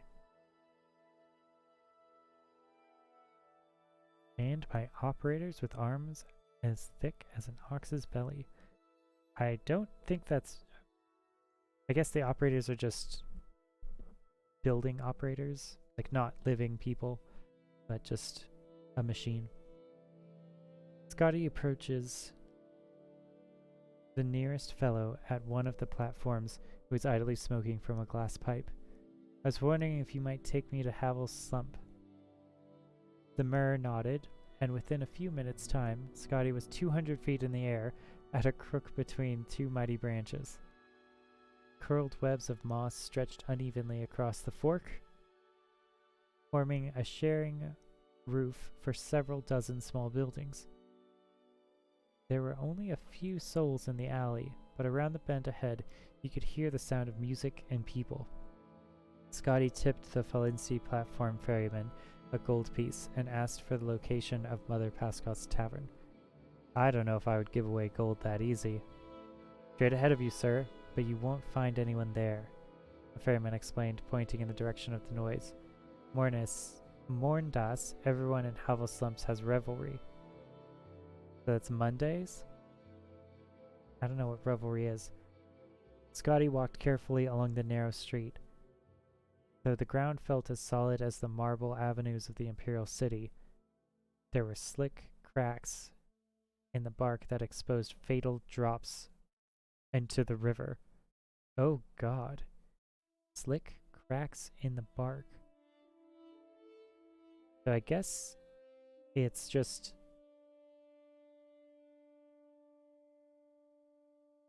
it's multiple branches weaved together, or multiple sticks weaved together? Huh. He took a moment to sit down, to rest and get used to the view from the heights. It was a beautiful day for certain, but it took Scotty only a few minutes of contemplation to rise up in alarm. Yeah, I think that would be terrifying. I have a fear of heights, and the whole city being super, super high up might be great for, you know, wood elves, but I think that would be absolutely terrifying. A jolly little raft anchored downstream below him had distinctly moved several inches while he watched it, but it hadn't moved at all. He had, together with everything around him. It was no metaphor. The city of Valenci walked, and considering its size, it moved quickly. Scotty rose to his feet and into a cloud of smoke that drifted out from around the bend. It was the most delicious roast he had ever smelled. The clerk forgot his fear and ran. The revelry, as the ferryman had termed it, took place on an enormous platform tied to the tree, wide enough to be a plaza in any other city. A fantastic assortment of the most amazing people Scotty had ever seen were jammed shoulder to shoulder together, many eating, many more drinking, and some dancing to a lutist and singer perched on an offshoot above the crowd. They were largely Bosmer, true natives, clad in colorful leather and bones, with a close minority of orcs. Whirling through the throng, dancing and bellowing at one another, were a hideous 8 people. Oh, Jesus. A few heads bobbing over the tops of the crowd belonged not, as Scotty first assumed, to very tall people, but to a family of centaurs. So this is something I hope that they bring in the future games. You know, Morrowind 6 is coming, hopefully, if it ever gets finished and actually out, and isn't terrible when it comes out. And, like, I hope that it's good. You know, I really want to hold out hope that it is, that the Elder Scrolls series doesn't die. But they have these other not humanoid races in the text, in the literature, like this 8 people and centaurs. And I hope that we get to see some of that. Maybe not as a player character, because that would be very difficult, but I don't know, just having them around would be cool. Maybe the modding community will put them in. Care for some mutton? Queried a wizened old Mer who roasted on an enormous beast on some red-hot rocks. Scotty quickly paid him a gold piece and devoured the leg he was given, and then another gold piece and another leg. The fellow chuckled when Scotty began choking on a piece of gristle and handed him a mug of a frothing white drink. He drank it and felt a quiver run through his body as if he were being tickled. What is that? Scotty asked. Jaga, fermented pig's milk. I can let you have a flagon of it and a bit more mutton for another gold. Scotty agreed, paid, gobbled down the meat, and took the flagon with him as he slipped into the crowd. This is also something I've noticed about, like, old economy stuff, is always a negotiation between what they have available and what they think you have as money. This pitch, I can let you have a flagon of it and a bit more mutton. I think that modern people would just say a flagon is a gold, but he offers in the mutton because it's low cost to him and it'll sweeten the deal for the customer. I've always just noticed that about, like, ancient descriptions of mercantile stuff, is they are able to, I don't know, add in other things aside from the original product as a way to sweeten the deal. His co-worker, Leotis Juris, the man who had told him to come to Valenwood, was nowhere to be seen.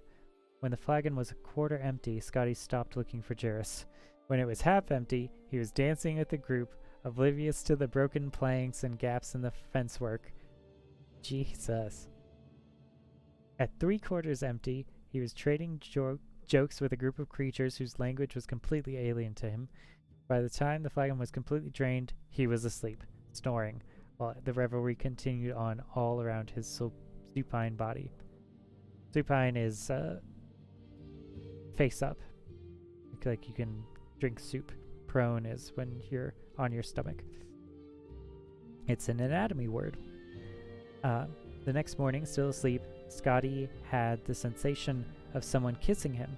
He made a face to return the favor, but a pain like fire spread through his chest and forced him to open his eyes. There was an insect the size of a large calf sitting on him, crushing him, its spiky legs holding him down while a central spiral-bladed vortex of a mouth tore through his shirt. Jesus Christ. He screamed and thrashed, but the beast was too strong. It had found its meal, and it was going to finish it. It's over, thought Scotty wildly. I should have never left home. I could have stayed in the city and perhaps found work with Lord Vanetch. I could have begun again as a junior clerk and worked my way back up. Suddenly, the mouth released itself. The creature shivered once, expelled a burst of yellow bile, and died. Got one, cried a voice, not too distantly. For a moment, Scotty lay still. His head throbbed and his chest burned. Out of the corner of his eye, he saw movement. Another of the horrible monsters was scurried toward him. He scrambled, trying to push himself free, but before he could come out, there was a sound of the bow cracking and an arrow pierced the second insect. Good shot, cried another voice. Get the first one again. I just saw it move a little. This time, Scotty felt the impact of the bolt hit the carcass. He cried out, but he could hear how muffled his voice was by the beetle's body. Cautiously, he tried sliding a foot out and rolling under, but the movement apparently had the effect of convincing the archers that the creature still lived. A volley of arrows was launched forth. Now the beast was sufficiently perforated, so pools of its blood, and likely the blood of its victims, began to seep out onto Scotty's body. Jesus. When Scotty was a lad, before he grew too sophisticated for such sports, he had often gone to the Imperial Arena for the competitions of war. He recalled a great veteran of the fights when asked, telling him his secret. Whenever I'm in doubt of what to do, and I have a shield, I stay behind it. Scotty followed that advice. After an hour, when he no longer heard arrows being fired, he threw aside the remains of the bug and leapt as quickly as he could to stand. It was not a moment too soon. A gang of 8 archers had their bows pointing his direction, ready to fire. When they saw him, they laughed. Didn't anyone ever tell you not to sleep in the Western Cross? How are we going to exterminate all the herbivores if you drunks keep feeding them? The herbivores. Scotty shook his head and walked back along the platform, round the bend to Havel's slump. He was bloodied and torn and tired, and he had far too much fermented pig's milk. All he wanted was a proper place to lie down. He stepped into Mother's Pascot Tavern, a dank place, wet with sap, smelling of mildew. My name's Damascus Scotty, he said. I was hoping you have someone named Juris staying there. Damascus Scotty, pondered the fleshy proprietress. Mother Pascot herself. I've heard that name. Oh, you must be the fellow he left the note for.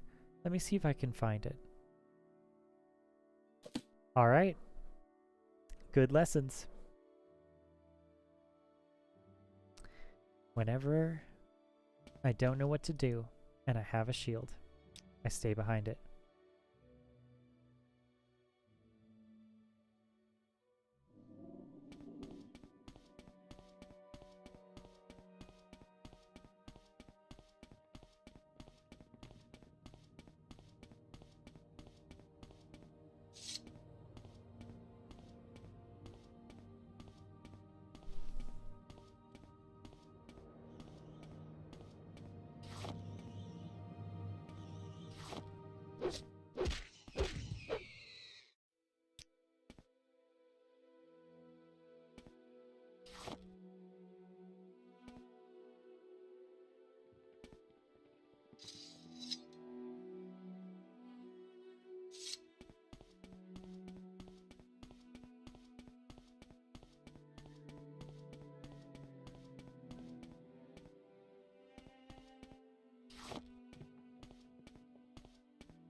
Those are pretty big trees over there.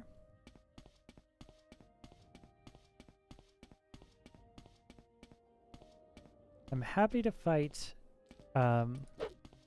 scribs and rats because we're gonna have to fight some things in this game anyway, and the only way that weapon skill increases if you land hits, and so the more hits that I can land on easy things, the better we'll be.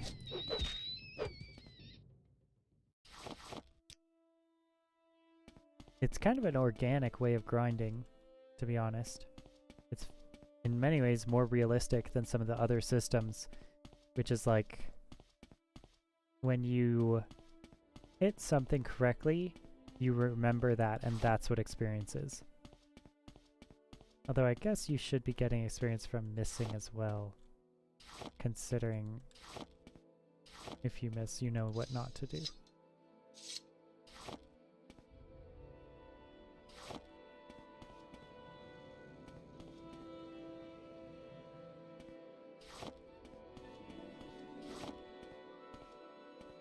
At least it's clearing up.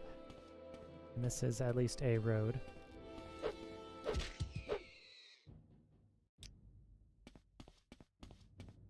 Narcan. Calter.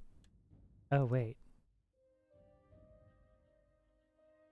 Nissus is different than Marcan?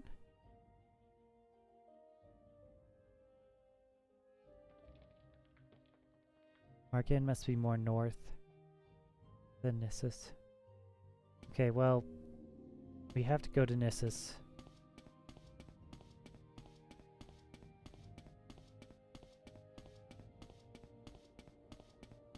Go south, though.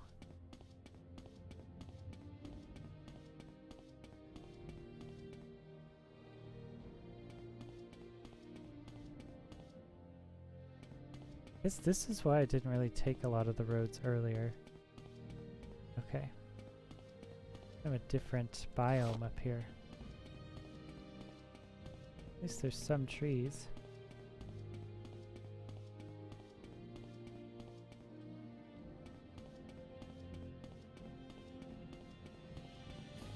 The road system in this game is pretty interesting.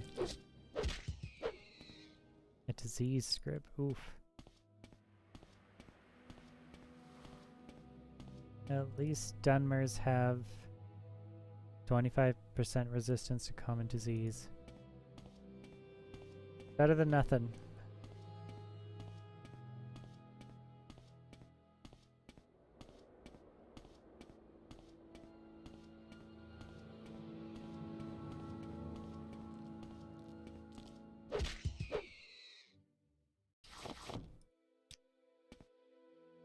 Alright, let's save. It's been a long time since we saved.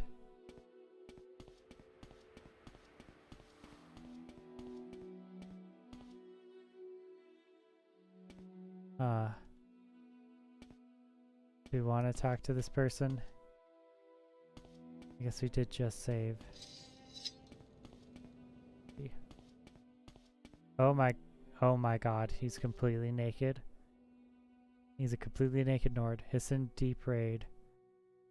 You will speak with me now, or you shall feel the bite of my axe. When this enchantment wears off, Hisson Deep Raid will shed some blood. Aye, foul witch has given me some enchanted disease, leaving me rooted to this spot. She called it Witch Wither. Foul temptress. I had been her escort. She was a big woman, friendly, you know. Wow. Interesting. They have sex, and that's why? Then this damned witch ensorcelled me, leaving me at this spot nearly naked to display my shame to the world. Hisson Deep Raid is not accustomed to being mocked, stranger. I shall paint the ground with her entrails. Jeez. Journal has been updated. I can help you. I'll find you a potion that will cure your paralyzation. You'll be able to cure your paralyzation with a spell. But there's nothing I can do for you. You'll just have to wait for it to wear off. I think I can do that? You've a spell to curl this malady? This is a trick, stranger. Yours will be the second snack that I snap. Never mind. Go ahead with your spell. I couldn't be worse off than I am now. Treat me fairly, Tiberi, and I'll reward you. And Deep Red will have his revenge. Go ahead. Cast your spell. Deep Red fears nothing. Okay.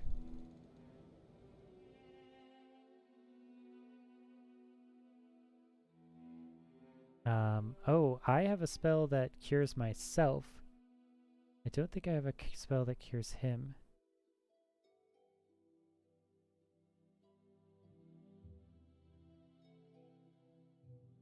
Cure companion disease is a different spell. You have no potion that I'd be willing to take. Hurry. Must take that witch's head from her shoulders and feed it to the rats. I don't feel like we're getting the whole story here.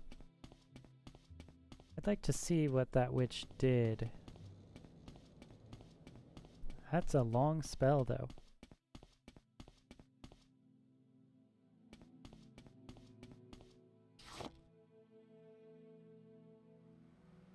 This is... right? Yeah, that's a lot of Nyx hounds.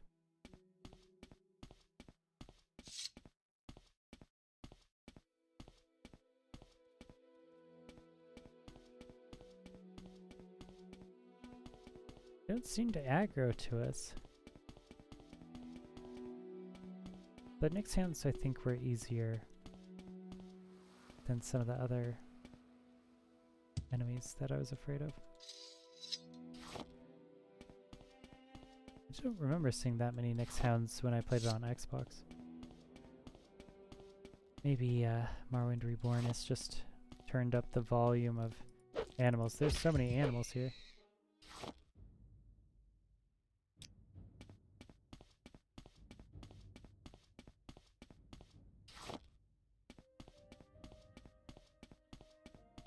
It is easy to get lost in Morrowind. A little hard to remember which way is north.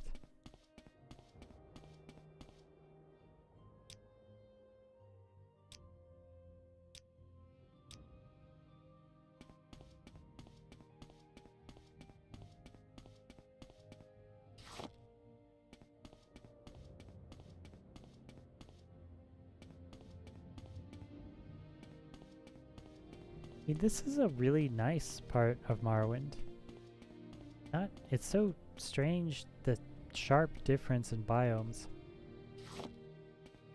Like, this is basically just a really nice, almost Skyrim-esque, typical kind of fantasy, temperate forest region.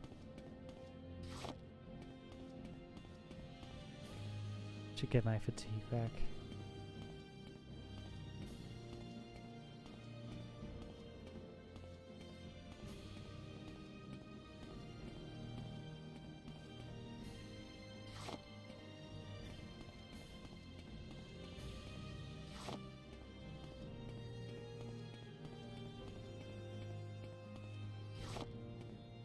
Cool.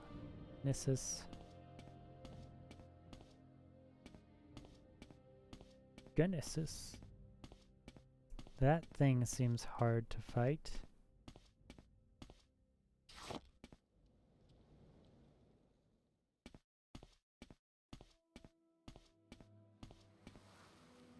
What is enchantment? Enchantment is intelligence. Okay.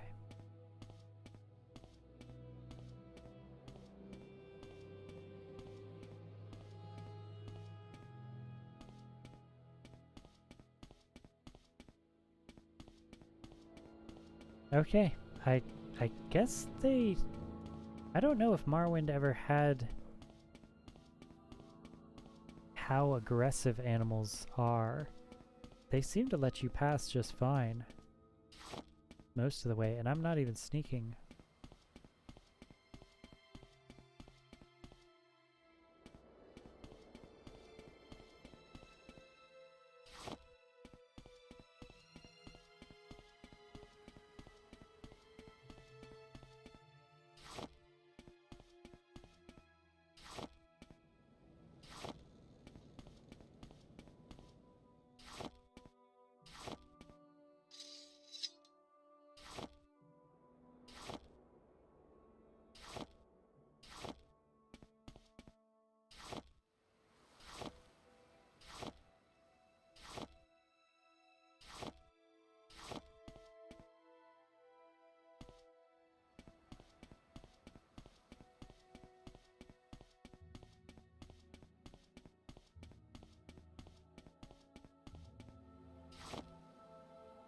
Cool. Nissus.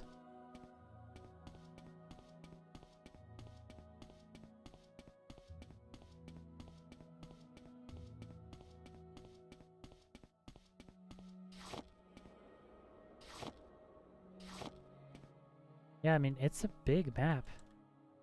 It feels big.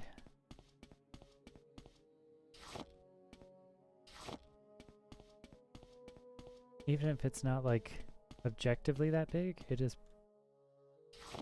It definitely feels, like, hard to get through, hard to get around. Disorienting in the right ways, the right amount of line of sight blockers, the right amount of density of enemies.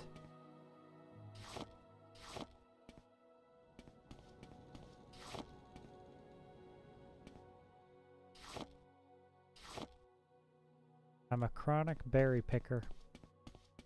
Cannot not pick the things. It's just basically paying you to get gold, and we're really low on gold. Oh wow, what's that?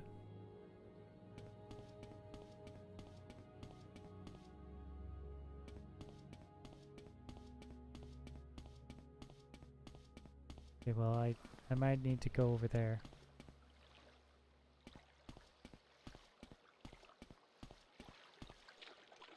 At least just to put it on our map.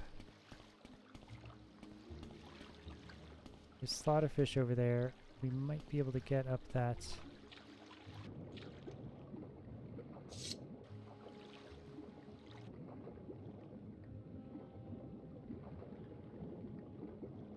Really deep.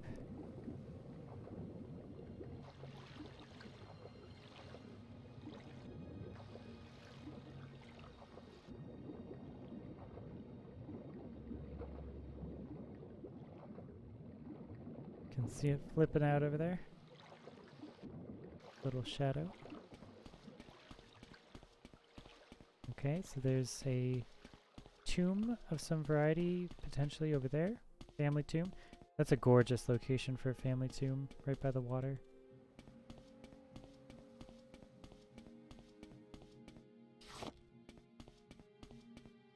Nissus. Oh, wow. Hey, yeah.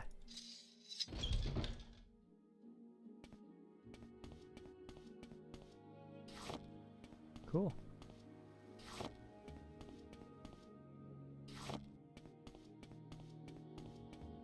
Who is in charge of Nissus, do you think? Is it Redoran, potentially? Seems like they're houses. Maybe it's an Imperial place. Maybe the Imperials have control over.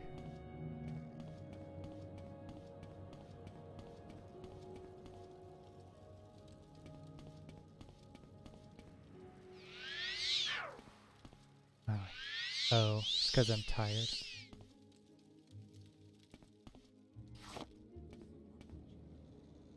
Okay. So we made it. We had 2 quests that we did that are just randomly on the road. Well, you know what? That's okay. Armor? There. Let's repair our self stuff here. Armor is strength. I think we'll be fine.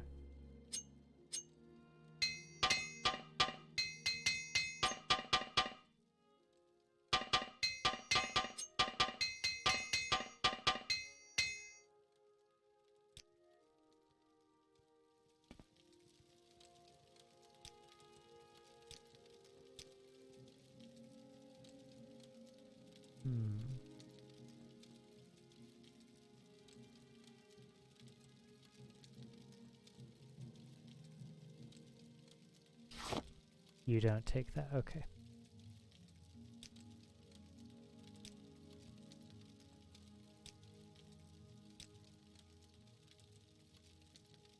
Small agricultural village. Okay. Prosperous little egg mine. Sit on the caravan route to Aldrune. Silt Strider service. Traders come here often, like any small outland caravan village. It has a market, Nistus temple and a trade house. Maladich trade house. Unlike most outland villages, there's a Death's Head Legion garrison. Okay. Is this where you sign up for the Imperial pilgrims come see the Mask of Vivek at the Nissus Temple? Yes, I do want to do that. Holy relic displayed within the shrine. Pilgrims travel from all over Morrowind to view this sacred artifact.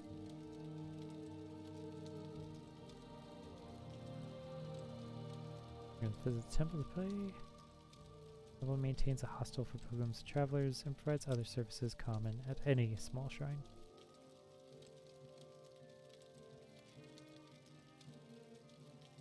The Meradora at the temple for temple services. Get Imperial Legions and Imperial Cult services at Fort Darius.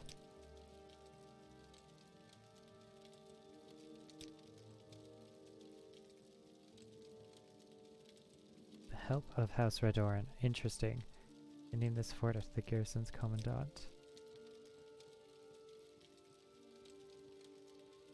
His human and orc troopers, but his men all speak well of him. Interesting. Careful in there. Quama Queen has been blighted. They're only letting minors in. Oh, wow. Really? That's interesting. The blighted Quama Queen. That's sad.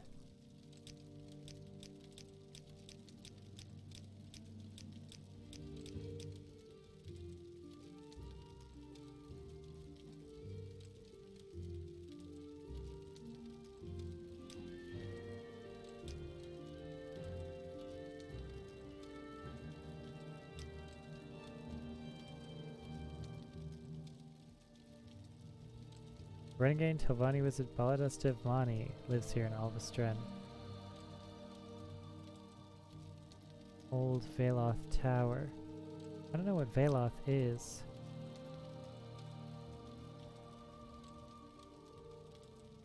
Northwest. Maybe that could be interesting to us.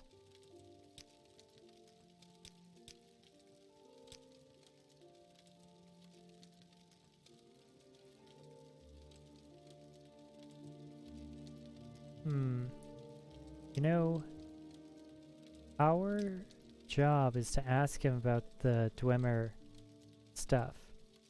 It's not to necessarily get him to talk about the Dwemer stuff. He said that if he doesn't answer, that's okay. I wonder if this person is sending us to go and make us fight him, that they know that he will attack me and that I might kill him. That the renegade Telvanni wizard might attack me for asking about Dunmer stuff. Veloth Dunmer. Village steward. I don't know what a hetman is. It might be just someone who's like a village leader.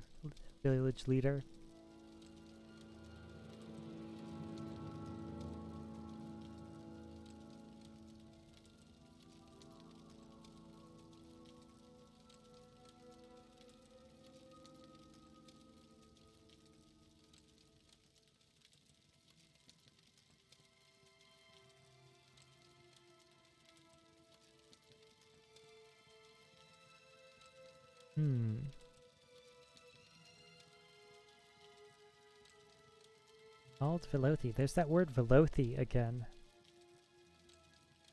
North on the coast. Have to travel cross country north of the coast. Cool. Daedric ruin of Al Shwama in between.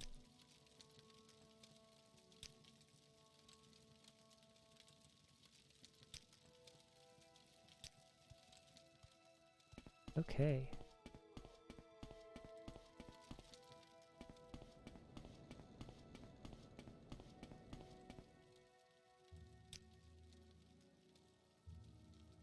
All right.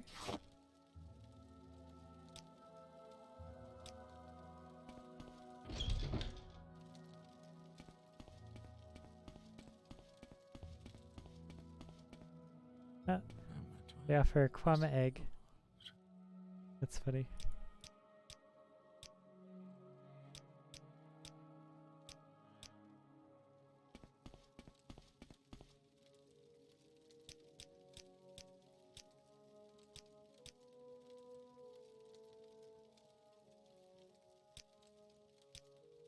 Alright, so we're in Nissus.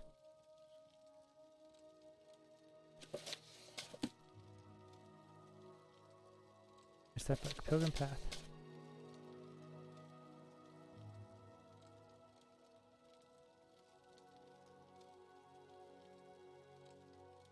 Okay.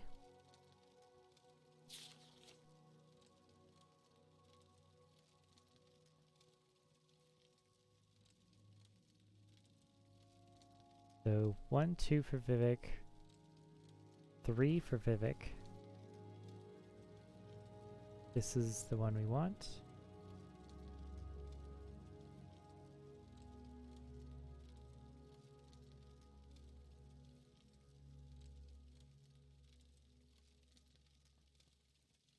Frozen like a sleeping statue and unable to free himself or help his people, Vivek was filled with despair. Vivek's tears weakened his ash caste. He tore the ash from his perished followers, breathed life into their lungs, and cured them of the blight. This is Vivek's heroism. His tender heart provides strength when his might fails. Reign of justice is guarded within the Nissus Temple in the village of Nissus. Northwest by road. When you address the sign, leave a potion of cure common disease as a token of your respect for justice. Suitable potions purchased from the temple. Homemade potions are not acceptable. Okay. I would like to purchase cure common disease. 2 of them, actually. Oh, wow. Oh. Gee. Pretty high up. Okay. Okay. Okay. Interesting.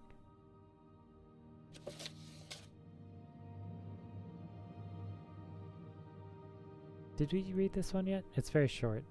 The ancestors are among us. They are never farther away than the waiting door. The ancestors are not departed. The dead are not under the earth. Their spirits are here in the restless wind, in the fire's voice. Yes, we did read it already. In the foot smooth step. Pay heed to these things, and you will know your absent kin. Pay reverence through gift and prayer. Acquaint the ancestors with your affairs, with the comings and goings, with your blessings and rituals. From the waiting door comes your protection. Heed the spirits, who are the guardians of your hearth, teachers of wisdom, counselors of fortune, seers of fate.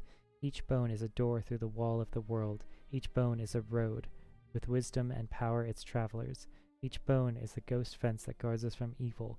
Honor the ancestors upon your hearts, within your halls, within your community of your temples, in the solitude of your tombs. Guard your ancestors from beasts, from thieves, from profane priests and sorcerers. Let no creature steal your spirits, for the plundered hearth is diminished, and the plundered tomb is shamed. Live in the old world with your spirits. Honor the spirits within and without you. Do not grieve for the dead. Take shelter in their arms, and pay heed to their words. Beautiful. That seems cool. I want that.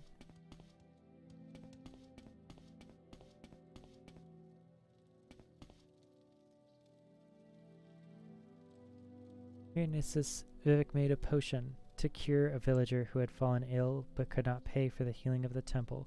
Vivek promised that the temple would always cure those who could not pay, and left his sacred mask here as a sign of that promise. Nice. Okay, where do I buy the potion? Where do I buy it? Wow, that's what it looks like, huh? Tidy. That's cool. Yo. That's awesome. Oh, no weakness or fault. Oh, no weakness or fault. That was good.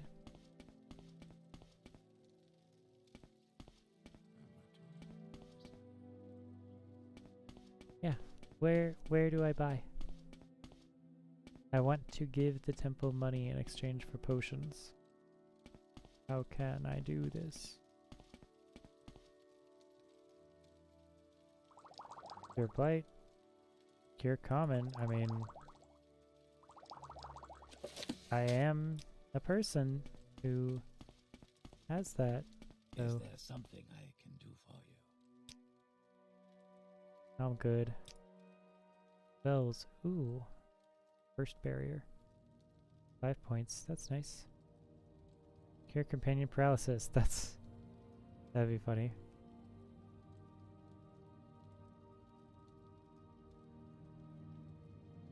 I guess? I need this though. Yeah.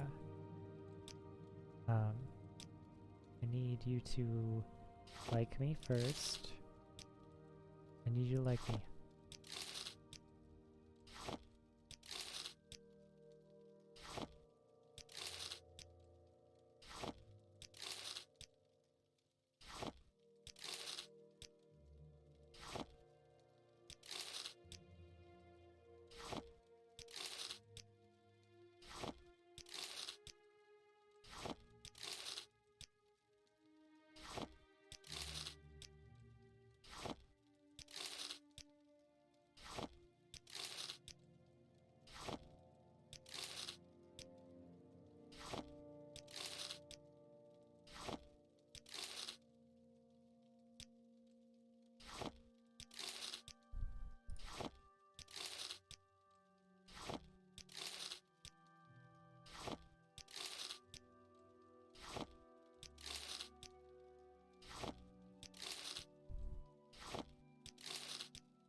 Okay.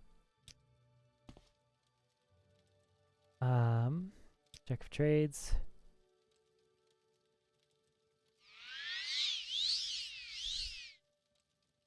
Even more charming.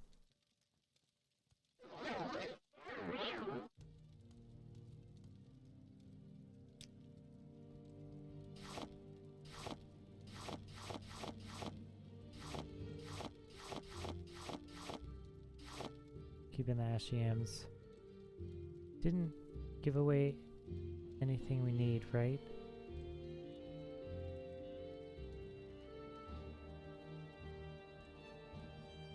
Yeah, I think we're good.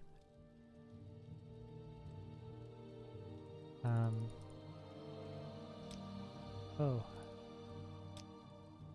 What? Okay. Guess he didn't like us that much after all. 80 gold for 8 points.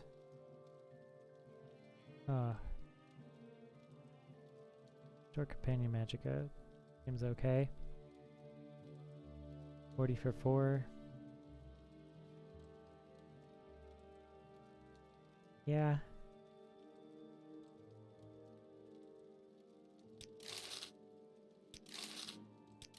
$50 for 5.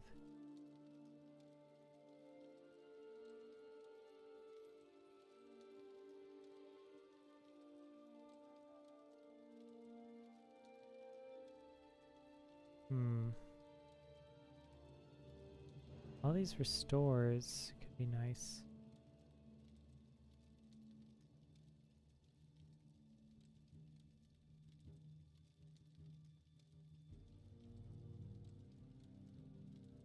Okay.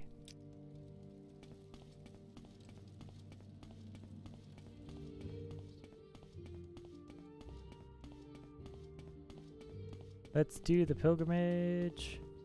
Here we go. Wait, how do I... Yes.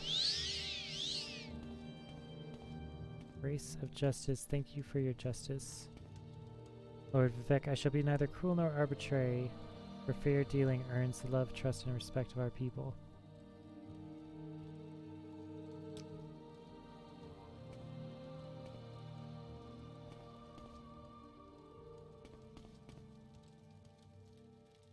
Go on about your business.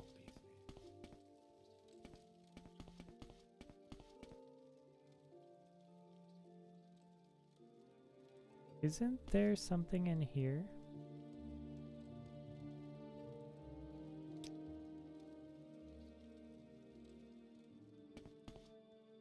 I could have sworn there was.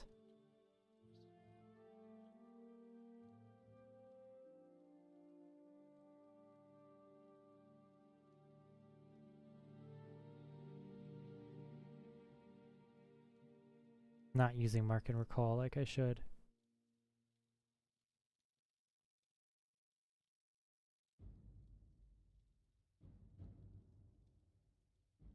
Okay. What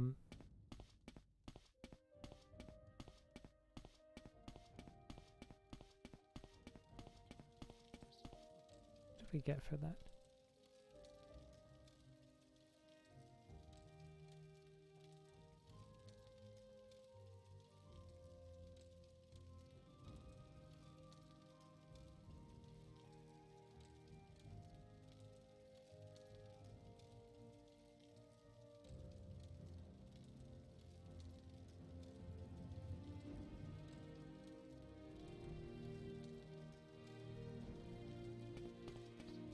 Okay. 1 second.